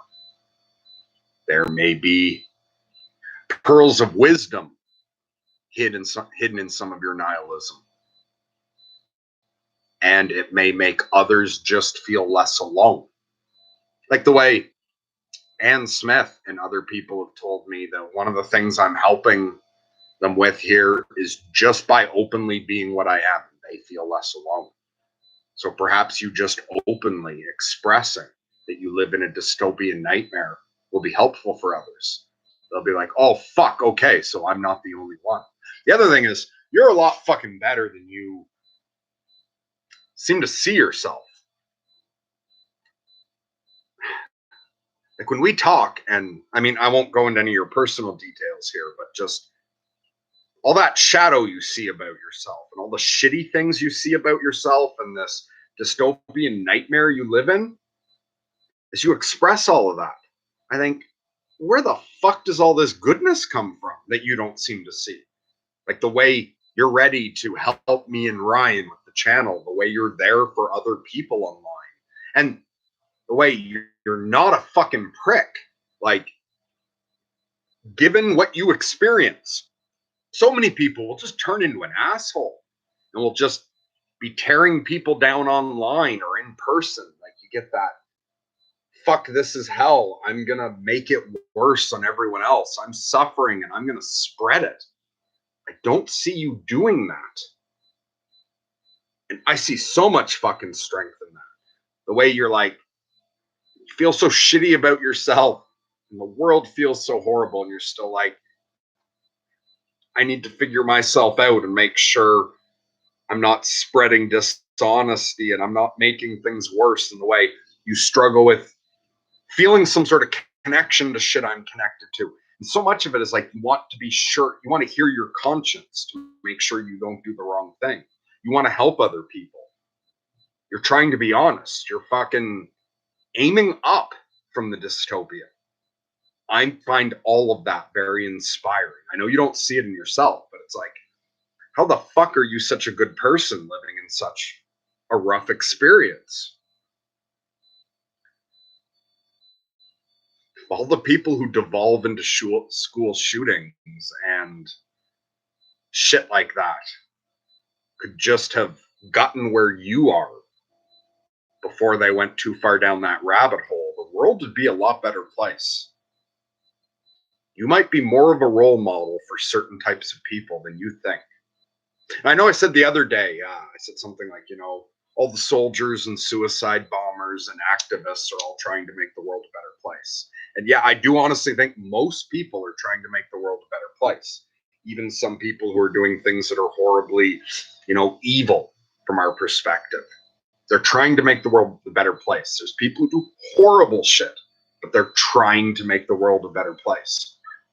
There is also that exception. I think this is a much smaller group, but there's the people who see how hard life is and turn against the nature of beings. And those people Peterson talk about. I'm blanking on the guy's name, but the guy who being put to death wasn't like his regret that his hands weren't big enough to strangle everyone in the whole world or something like that. Or the people who go in the school shootings, the people who aren't killing people to try to make the universe better, but are doing so just to lash out at the universe. Those people are coming from very dystopian nightmares. And you're not doing that. Your presence, you sharing what you're going through, might be more valuable to some people than you're aware of. Dan says, I think a lot of us are feeling that dystopian tendency, Grizz. These are certainly difficult times for most of us. A lot of unknowns around the corner. Just grateful to know you all here.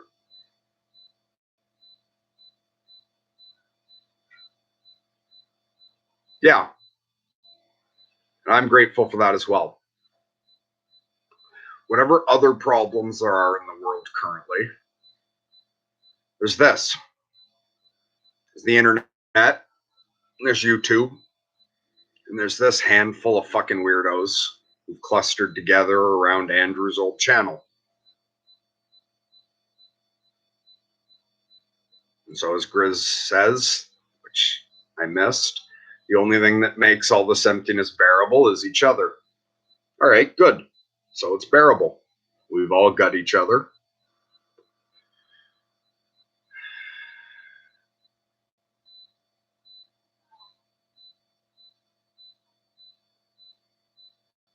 So we've broken 3 hours. I think this is definitely the longest live stream I've done now.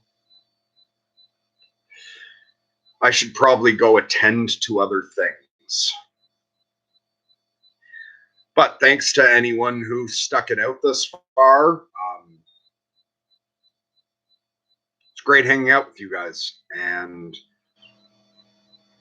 Dan says it's an honor. Yeah, a lot of people have thanked me and said that. But, in a return, thank you to all of you. If nobody tuned in, it wouldn't fucking matter. I'm not taking for granted the fact that people are tuning in. I appreciate all your participation. I wish everyone the best. Longstone says, the dystopian BS with SJWs and Antifa mixed with the encroaching police surveillance state was a huge part of my depression earlier this year. Yeah. See, Grizz, us discussing this, it's better to not feel so alone with all these things. So much better to be able to tell somebody the difficult stuff we go through, especially when they don't run away screaming. And this is a good spot for that. Ash says, have a good rest of your day, Mercury. I've got a question for you and Ryan next time I catch you streaming. Okay, yeah, and Ryan's going to be busy for the next couple weeks, unfortunately. Well, no, not unfortunately. It all works out for the best for some reason. So I doubt me and him will be on live together, but it's just been that Ryan's been really busy with a lot. I know it's kind of like parents got a divorce and you can only see us one at a time right now. We're just each doing live streams, but no, me and Ryan are still together. It's just that he's busy. So hopefully in a couple weeks we'll start having more time to come on together live and to work on some more material, to line up some more conversations. And even once Ryan's back, people, like if someone's more comfortable just talking one-on-one with either of us, that's fine. Let us know. But in a couple weeks, we're going to start.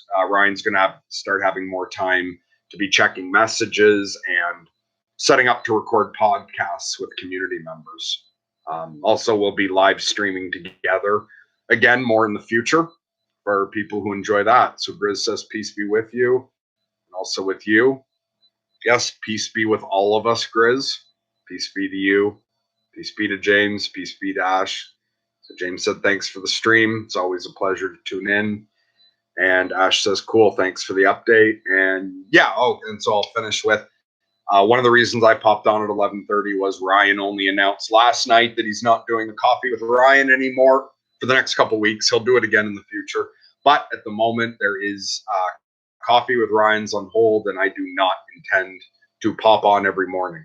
I just came on today in case anyone showed up expecting Ryan to be here and was disappointed. So I will be live tomorrow night at midnight Eastern Standard Time for our usual full moon hangout. And then other than that, I might pop on randomly over the next week or two. Also, if anyone's really struggling, Asa and anyone else really struggling, right into sorting myself out, 0. And I'll get Ryan to set something up as soon as possible for anyone really struggling, just as a one-on-one. And yeah, I understand, like, privately ASAP. And aside from, we record a lot of calls with people, but I've also had a number of calls, even though I haven't done many things for the channel recently. I've done a few calls one-on-one with people privately. Anyone out there who's really struggling, wants to talk to me or Ryan, or like both of us, but you're not wanting to do a podcast, that's not the only way to talk to me.